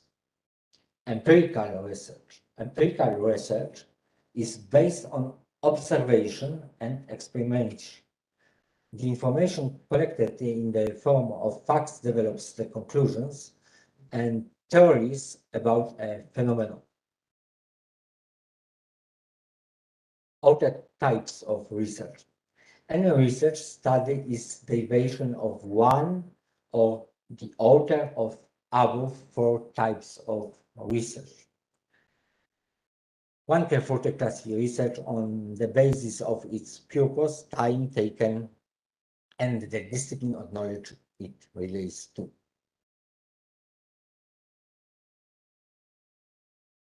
Research is a search for knowledge. It helps in taking appropriate decisions. Research involves asking a question and then trying to find an answer to it. Therefore, research must have a clearly defined step-by-step process. A main knowledge should have a definite purpose and direction. In developing a research process, one would like to list the sequence of step-by-step activities. In a research process, these steps are interdependent and may overlap each other. However, one can broadly enlist the main steps involved in a research process as a procedural guideline to the research. These steps are problem formulation, literature survey, development of hypothesis, research design, choice of sample design, data collection, analysis and interpretation of data, hypothesis testing, interpretation of results, report writing. Problem formulation. Formulation of a problem is the first and foremost step in a research project. It is not always easy to identify and define a problem in an ever-changing scientific environment. Many problems is not so apparent and needs explorations. Thus, first of all, one has to identify a problem specifically and totally, and then it has to be expressed in scientific terms so that statistical analysis can be performed on that problem. After the formulation and identification of a problem, the next important step is the review of literature survey. An exhaustive and critical review of professional literature familiarizes the researchers with the current state of knowledge. It helps in the understanding of the problems and hypotheses that authors have studied.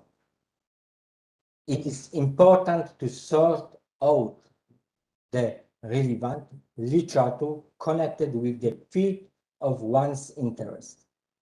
It is best to begin any search for literature with one of the guides to published literature. These guides are increasingly computerized and include bibliographies, indexes, and abstracts.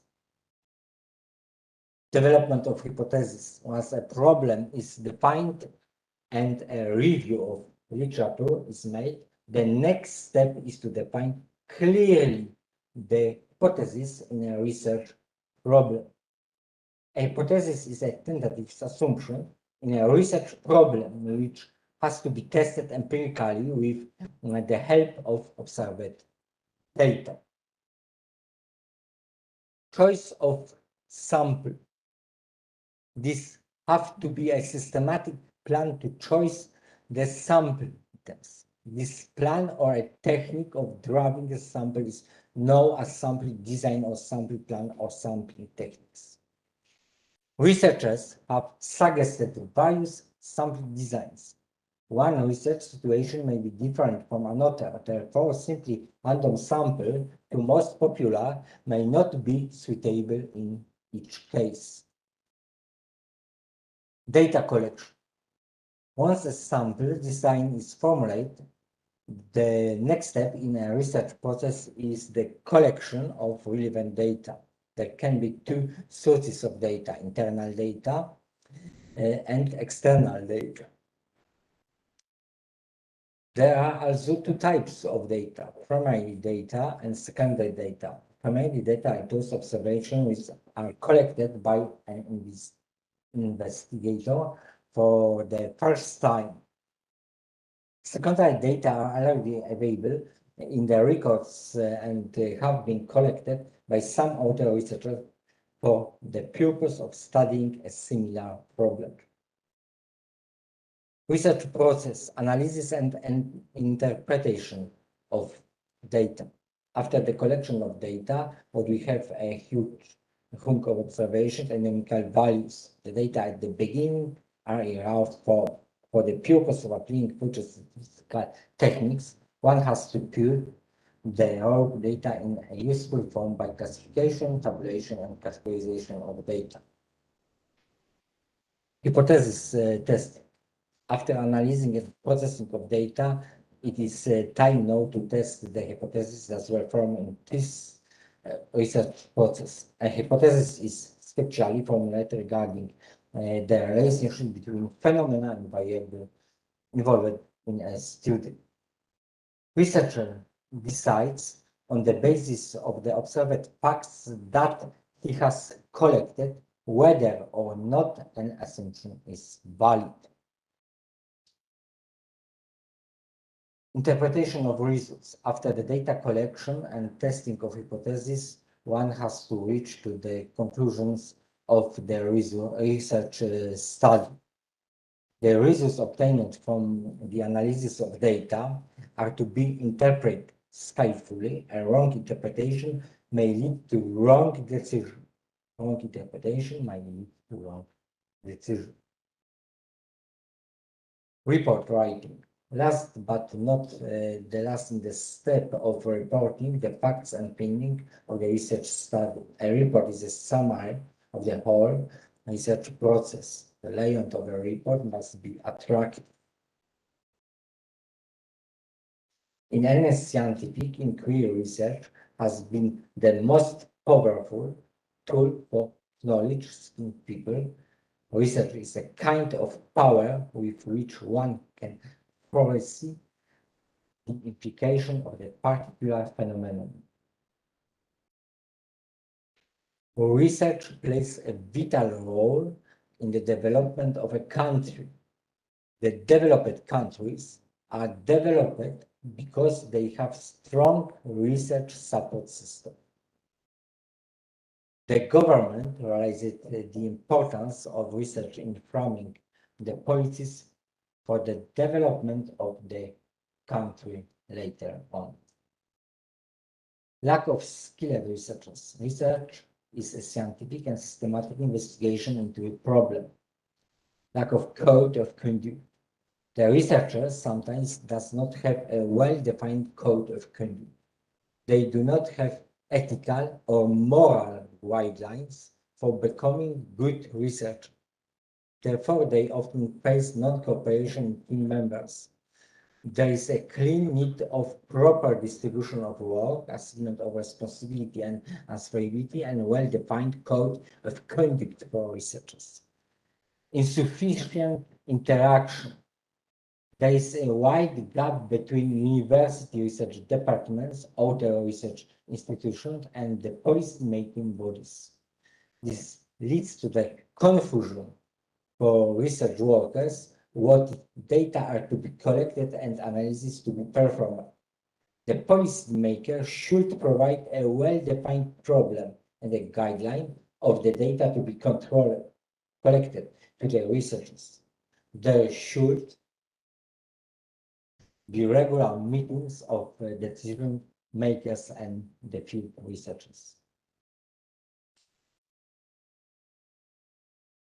Due to the lack of proper information and interdepartment interaction, many times there is a duplication of research studies. Sometimes two or more research studies overlap one another, leading to confusion and misleading results. Lack of confidence. Research organizations will have to win the confidence that the data obtained from companies and individuals will be kept strictly confidential and will not be accessible. Lack of funds and facilities. In a developing country, research is kept at the last priority, whereas for fast and organized development, research should be first priority. Researchers face the difficulties of lack of funds, secretarial assistance, trained staff, and computational facilities. Lack of literature. The management of published data is quite poor in libraries and other official sources. The researcher has to spend unnecessarily a lot of time in tracking books, journals, and reports relevant to his study. Even the supply of government publication is not timely and regular. Two, internet has given some relief to researchers, and a lot of research materials is available on internet. But authentic of data on internet is doubtful.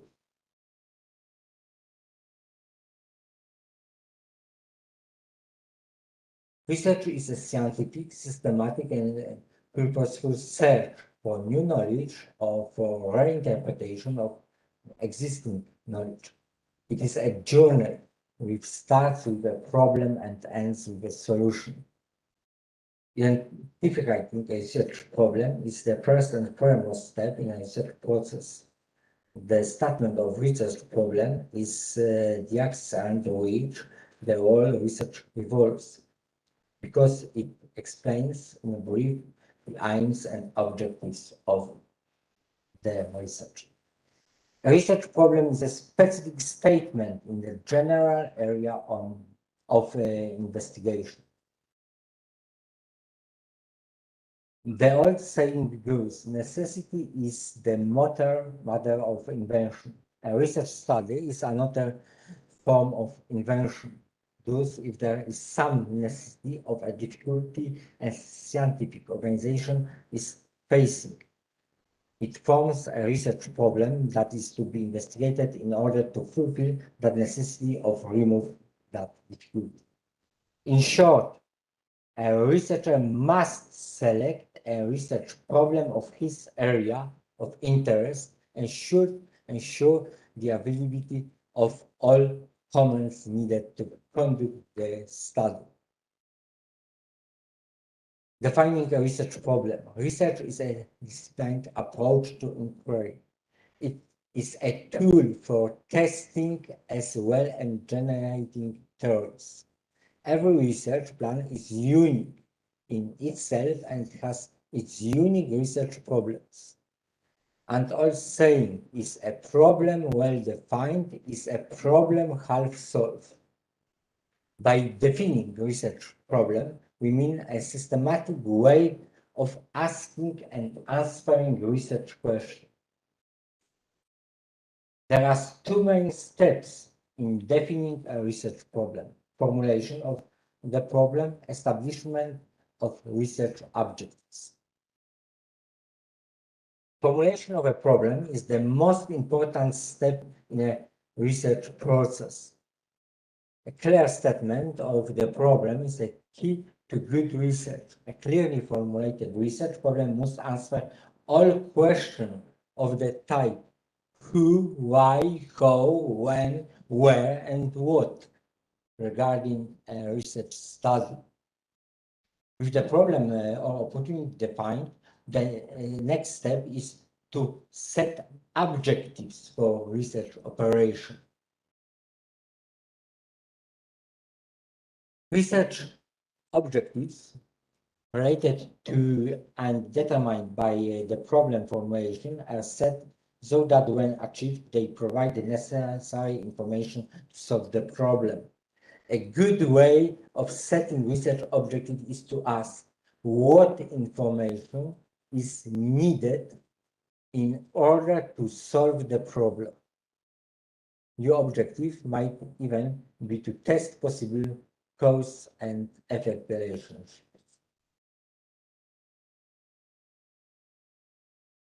A research design is a controlling plan for a research study in which the methods and procedures for collecting and analyzing the information to be collected is specified. It is a framework or plan for study that guides the collection and analysis of data. The word design means to work out the structure of form as by making a sketch or plan. Thus, research design is planning a strategy or drawing a blueprint of conducting research.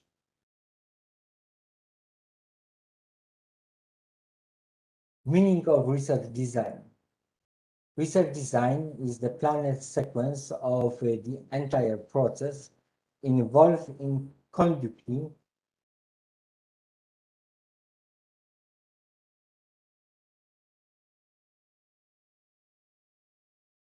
a research study. Research design is a catalog of the various phases and facts relating to the formulation of research effort. A research designs the logical manner in which individuals of outer units are compared and analyzed. As you know, as a research briefing, this is a basic plan which guides the data collection and analysis facet of the research project. In short, research design is a plan of what data to gather from whom, how, and when collect the data, and how to analyze the data obtained. Research is a scientific investigation of a problem for which we need a systematic planning of research.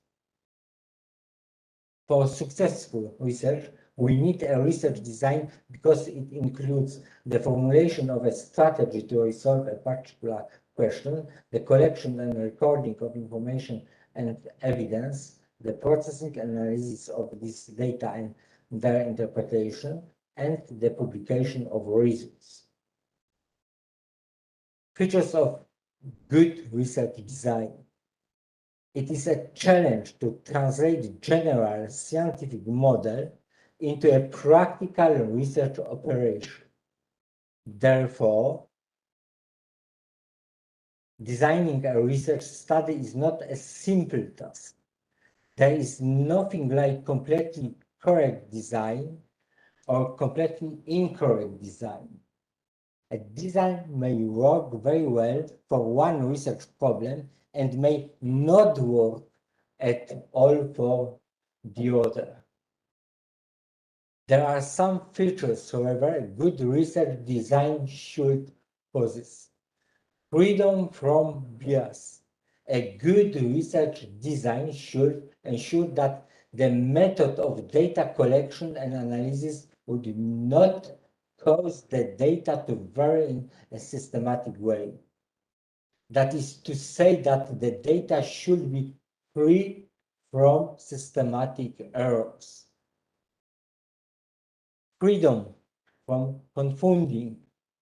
In a good research design, the variables involved in the study are separated from each other so that they do not influence each other. Control of extraneous variables. In a well-designed research study, the variables that are not under scrutiny do not influence the experimental variables in a systematic way. For example, things like temperature, time of day, etc. Statistical precision for testing hypotheses. Optimality. The best research designs is one which yields maximum precision in terms of bias and variance using minimum resources in terms of sample size, time, and more. Objectivity. If operated by more than one researcher, a good research design obtains same results. Thus, a good research design should be free from the subjective of its performer. Flexibility. It is often observed that one has to deviate from the basic research design during the operation of the research study due to the real-world problems. A good research design is one which not only has the potential to predict such practical problems, but also is flexible enough to incorporate changes in it whenever needed.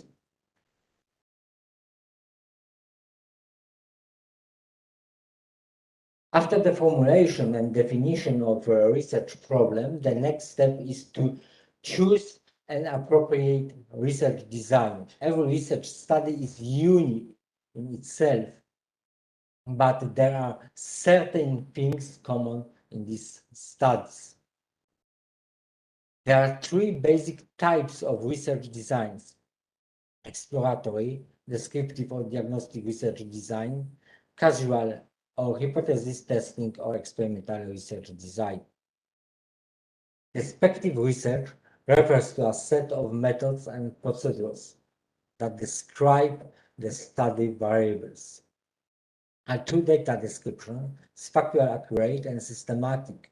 The research cannot describe what caused a situation. Thus, descriptive research cannot be used to create causal relationship where one variable affects another. Causal research designs are used in hypothesis testing research or experimental research studies. Although experimental research can give a high level of understanding of the variable under study, the designs often require experiments that are complex and expensive. Some of the popular experimental designs are completely randomized design, randomized block design, Latin square design, those designs.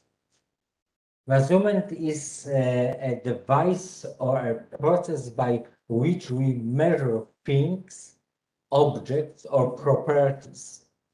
It is a procedure of assigning numerals, numbers, or scores to the observation we make on some phenomenon. In case of physical phenomena, we use an instrument of measurement like thermometric is used to measure temperature in degrees, tape is used to measure height or length in inch, weight is measured by a weighing machine in pounds, etc. Apart from measurement of quantitative variables, we come across situations in which we need to measure qualitative variables or attributes. scales of measurement.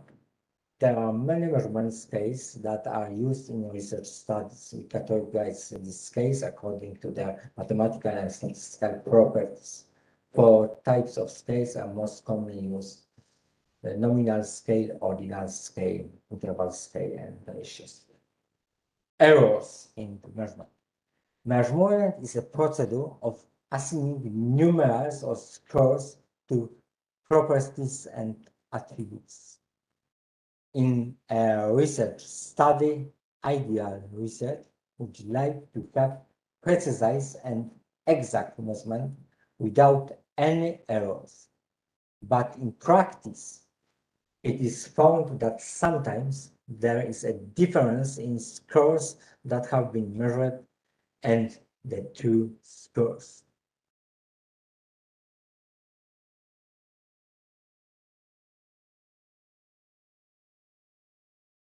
Thank you very much for your attention.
Next point of our program today is. Can I ask any question if they want to ask something? Have you got any? If you have any question you want to ask, we ask. Question?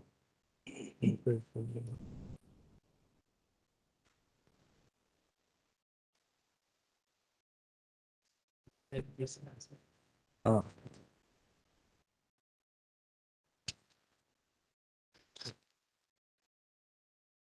Okay. Thank you so much, Christoph, for that good presentation on research methodology for GeoDRR research. Actually, you have presented mostly the technical aspect of the course, and I think if the teacher is quite adept at doing research, it can be easily taught to the students. My concern really is on the ethical aspect of GeoDRR research. Can you tell us any insights or new knowledge on how to address the different ethical issues in doing GIS or geomatics or disaster risk reduction researches?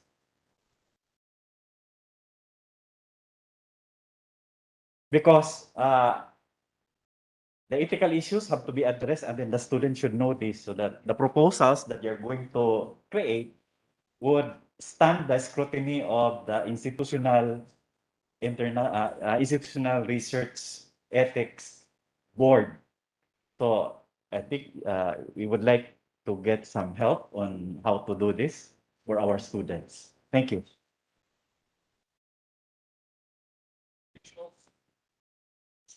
Yes. Yes, because I think that everybody can hear me. Okay.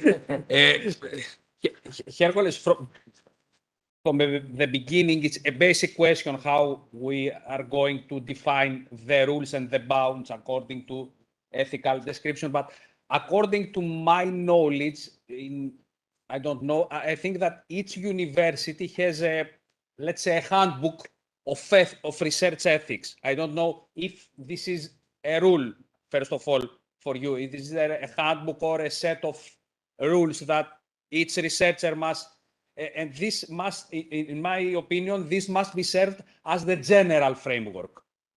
So to define the, let's say, the external boundaries of the ethics. For specific topics, geomatics, for example, we must, let's say, define some specialized restrictions or rules in case of exist. One example that I have in my mind, collecting demographic data. How we ensure the anonymity of the people? This is a specific question, for example, that must be solved from the people that are going to involve in geomatics in case of not defined and not solved in the general, let's say, handbook. So from my point of view, we must start from the university handbook or the university rules of ethics. And if something is not covered here, we must specialize it. I am not support the opposite direction from the specific to the general. Let's start from the general framework. And if is something that can cover us, and also it's a personal opinion, let's not going much deeper. If it's something general and can cover us, there is no need, from my point of view, to specialize it. Let's keep it general in order not to later bound our hands for some situations. So the things that I imagine that may need the specialization in geomatics, first of all, the demographic data, use of land. Maybe there are some areas that are forbidden, military, etc., etc. So these are some things that can be as add-ons to the general ethics framework. This is my opinion. I don't know if I can cover you, but my suggestion is start from the general, and if there is a need, define the specific need for the master, or in the master curriculum, in the master handbook. Also, from our experience, we have an addendum, an appendix of ethics, that in case of we are trying to use questions, we are going to use this type of service or this type of data encryption, etc., etc., etc. But this is something specific. We say that we agree with the general rule of ethics, and we add 1, 2, 3, 4, 5 bullets. Take this one, which I don't know what is, but okay. And also, I agree completely with yours, but also it's important that the general is established by the university, but at the same time, the most of the people who will be teaching in the master are researchers. So all of you have a lot of experience on the main problem, on the specific that George were telling. So at the same time that you are teaching the student the different subjects of the master, at the same time, you can show them the specific problems related with the research. How can they get the data? How can you avoid the bias in the research? So the most important is your own experience in that you can translate and take care when you use the data, because if it can be incomplete, or it can be non-homogeneous, or it can have different scales. So there are many problems that we as our researchers know that we have to face with. And I think that at the moment that you are teaching, is very important that you translate or you give that information also to the students. I don't know if you want to add something.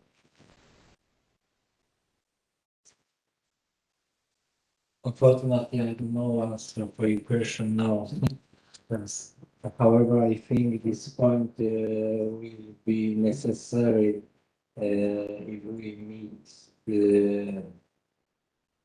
on Friday, yes, in project managers meeting. I don't know us. However, it is a problem. Solve this, and and discuss about this. Okay. Thank you, Professor Gaston. I write this point to our meeting and try prepare some information because I know this work. Okay, thank you. Yes.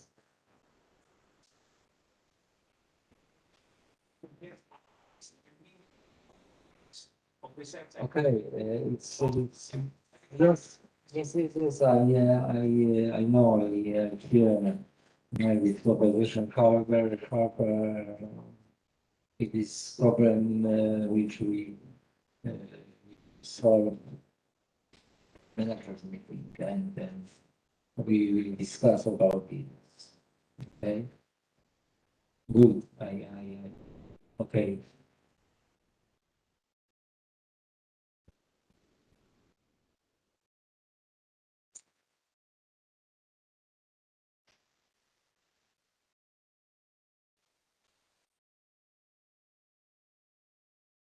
Hey. Professor, Professor Ben, yes.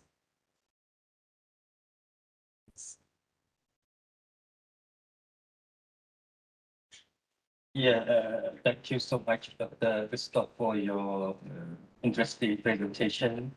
And I think this topic is the one that I propose on behalf of my university because we think this topic is very important for our master program in the near future. But I also want to share my personal experience. Actually, most of our colleagues are from different background, actually not from the GIS or related. So we teach from different faculty, but we are committed to running this course and committed to gaining the new knowledge related to GIS. So for us, we don't know how to start with the research engagement like that. As you, a professor, senior researcher, maybe we would like to hear your practical experience, how to get started with the research, what kind of inspiration, motivation that keep you moving like that. Because in our country, in our university context, the culture of research is almost absent. So sometimes we got confused with the word research, like reading the book, we regard it as a research as well. So for me, honestly and personally, I think how to get the involved with research and teach the student from the scratch because we are from different background. And also I would like to hear your opinions, how to engage the students in the future that we will be teaching, engage them with the research in the field of GeoDOR. In our own context, maybe you've been to Cambodia and you see the real situation.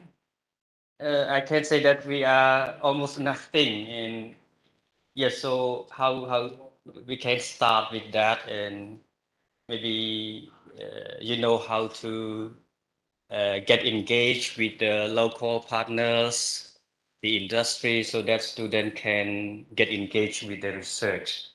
Yeah, that's my question, and also want to hear your recommendations. Thank you.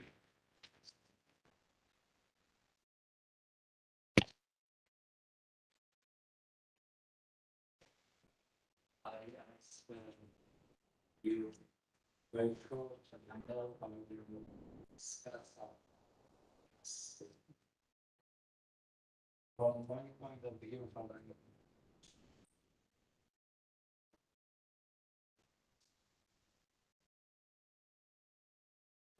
sure point students practical reasons, yes.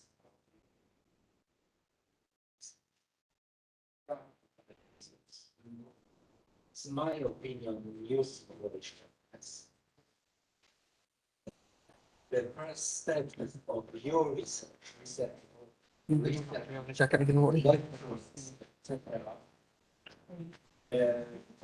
is regarding stuff. At first, we improving experience.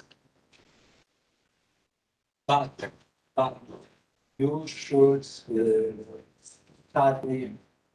first all this, maybe sources will be all those. Now on the last year, the examinations on the should study step by step years. Try to, in my opinion, the most important problem to point the ways of research you can find in all this literature and instrumentation abstract. Next step is studying journalism for the last 10, 20, 50 years. Later, if someone wants to speak, you can. Next step is to find the problems which you can solve. And next point, organize.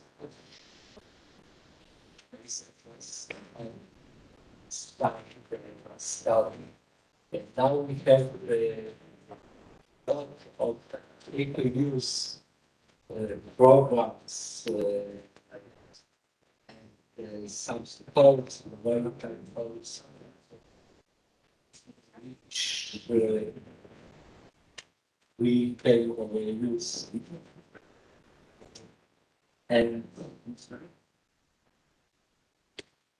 And if we back to my first finish, students observe, look what researchers or lecturers do. If students see you are very precious, you are engaged in project, in your activity, students will go follow you. If students look you, you don't engage, they don't follow you. You should spend with students a lot of time, discuss with students. You should answer for every question. You should answer polite, yes. You have big knowledge. Student having this knowledge. You should explain these problems step by step, yes. And will be a moment when students are interesting. This lecturer, this researcher is good.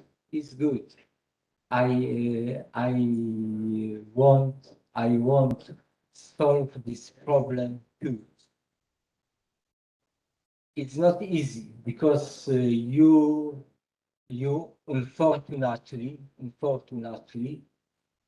you should spend a lot of time. Your life, unfortunately. Yes. It's your choice. Yes. And about how to make a project, how to make research, we discuss after today or after tomorrow meeting. Okay. The first step in research is very good background and literature study. And you need very good literature sources because sometimes if you look YouTube or some articles some papers. Unfortunately, you can find wrong information with a lot of errors. Yes. First, my things. No, okay, just thank you.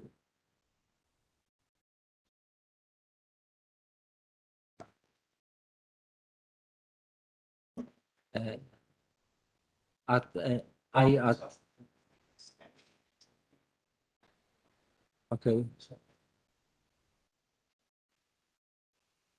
Right, Mr. Bani, sorry, I just want to just add a little bit more on the issue that you raised. So I believe I've heard your concerns with regards the infancy of or maybe the lack of research culture in your university or maybe around Cambodia as well as in your province.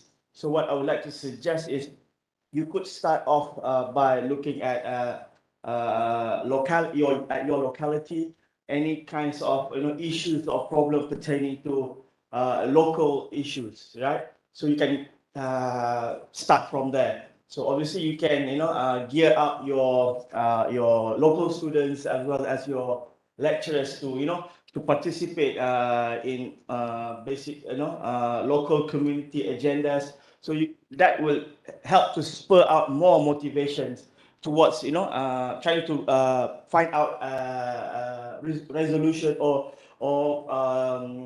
solution to the problems. So I believe something that is more at your heart or more local that will help to cultivate more research in the future, especially if you raise up issues that pertaining to any local challenges that may be facing by your localities.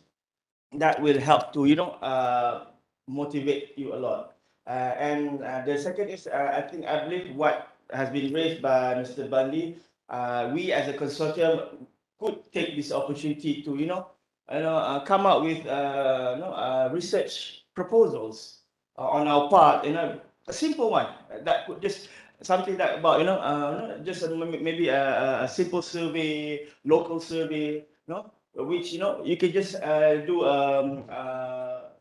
based on the community response, and then we can just tie it up with geographical location, and you can just have a simple map out, certain very simple mapping from that particular research. Maybe identifying local waste management area, or maybe localities that has issue with irrigation or other certain of problems. So you can start from there. And I believe we as a consortium we could help out, maybe just to start small. Yeah, you start small, start very simple, like just do a mapping a solution to that. And I believe every one of you, especially our partners from the Philippines and as well as in Europe, they have the technical know-how, and by just simply sharing the information, we could just have a collaboration, a research collaboration that that could help tie us up more as a consortium. So I think that would be another byproduct rather than just the main master's project. Now we could also have each of us have a very tie up connection through the research collaboration. So I think we could take that as an advantage, as part of the relationship. All right, thank you.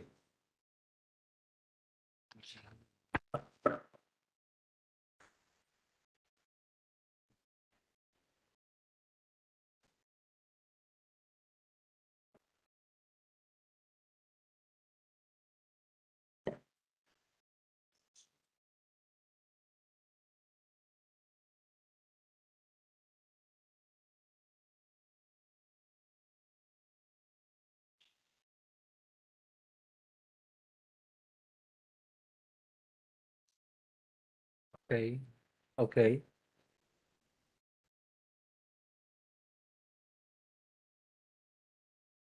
We can finish. We can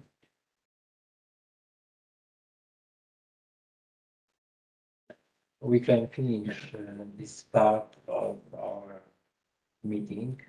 Yes. Next point of program is break, right? Or no? Because I haven't the timetable. Lunch, lunch. Yes, okay. Thank you very much for your time, for your attention, and see you in 1.5 hours, yes? Okay, thank you very much.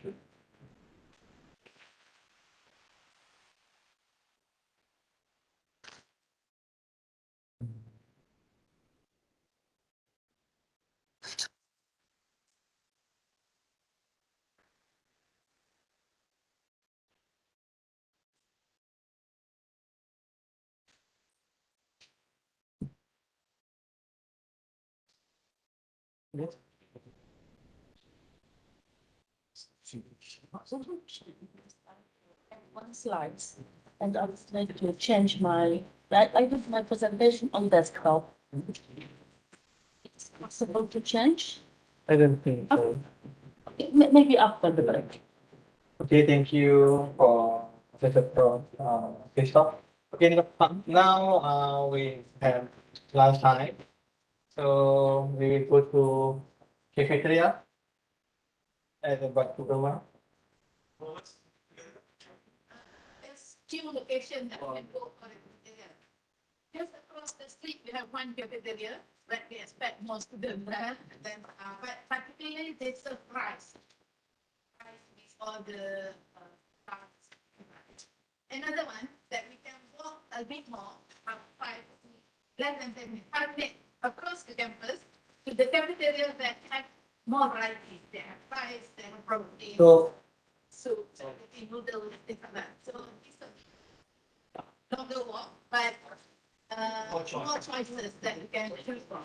Okay, so up to you. Anyone want to go? Yeah, we go together if maybe at the campus. At the campus tour, so we can walk along and then we can walk part of the building too.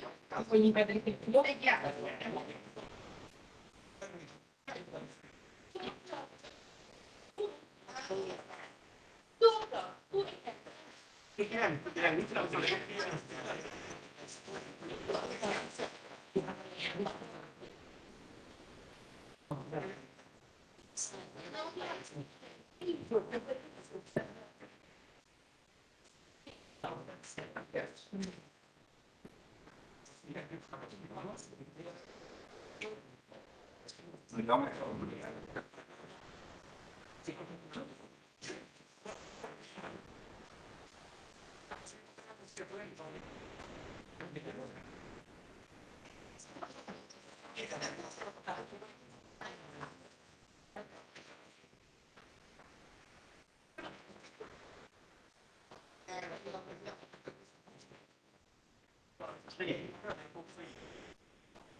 Yes, okay. Yeah.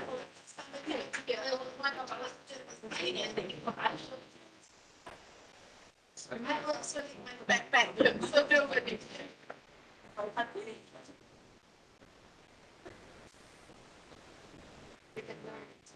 You too. You're good. Chodź, bo nam pokażą.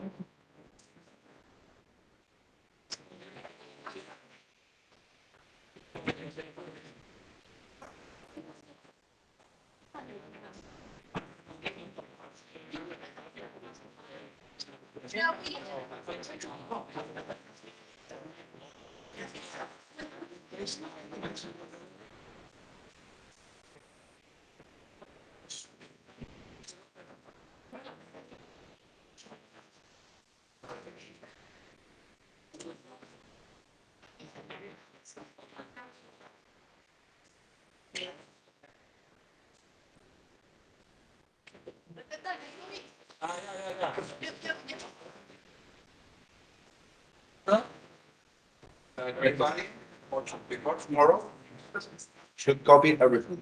Okay, I try to upload to the Google Drive first, and then I will share the link. It's easier if everybody like and copy. Now it's faster, right? Yeah, it's faster. Okay, okay. Start the data. Maybe, yeah, I give to each.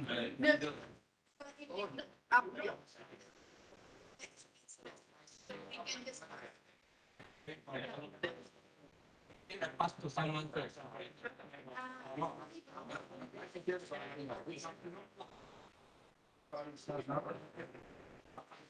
It's not on one to one.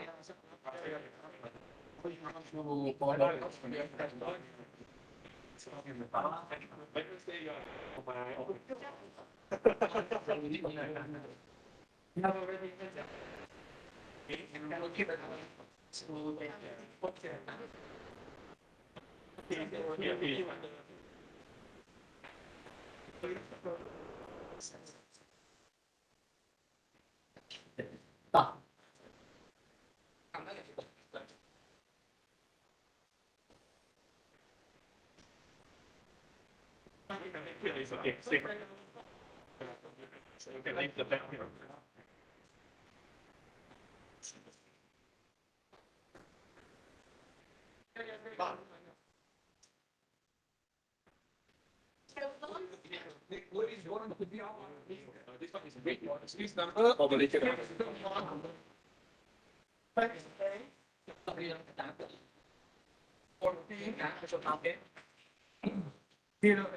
Xong ba trái vậy không?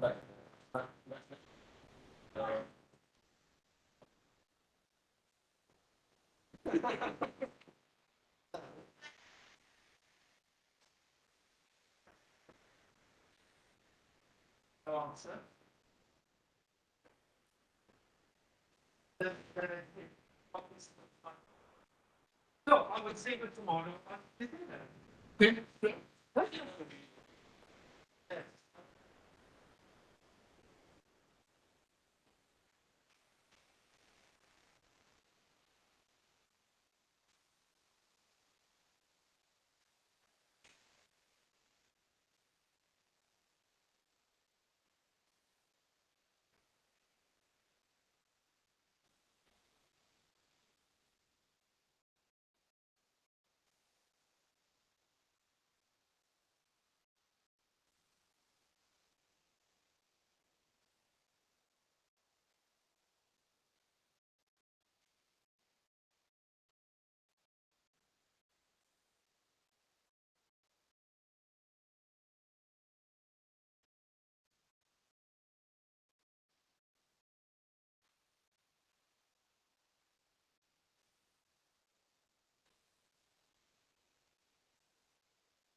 Dẫn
hồng lên nào.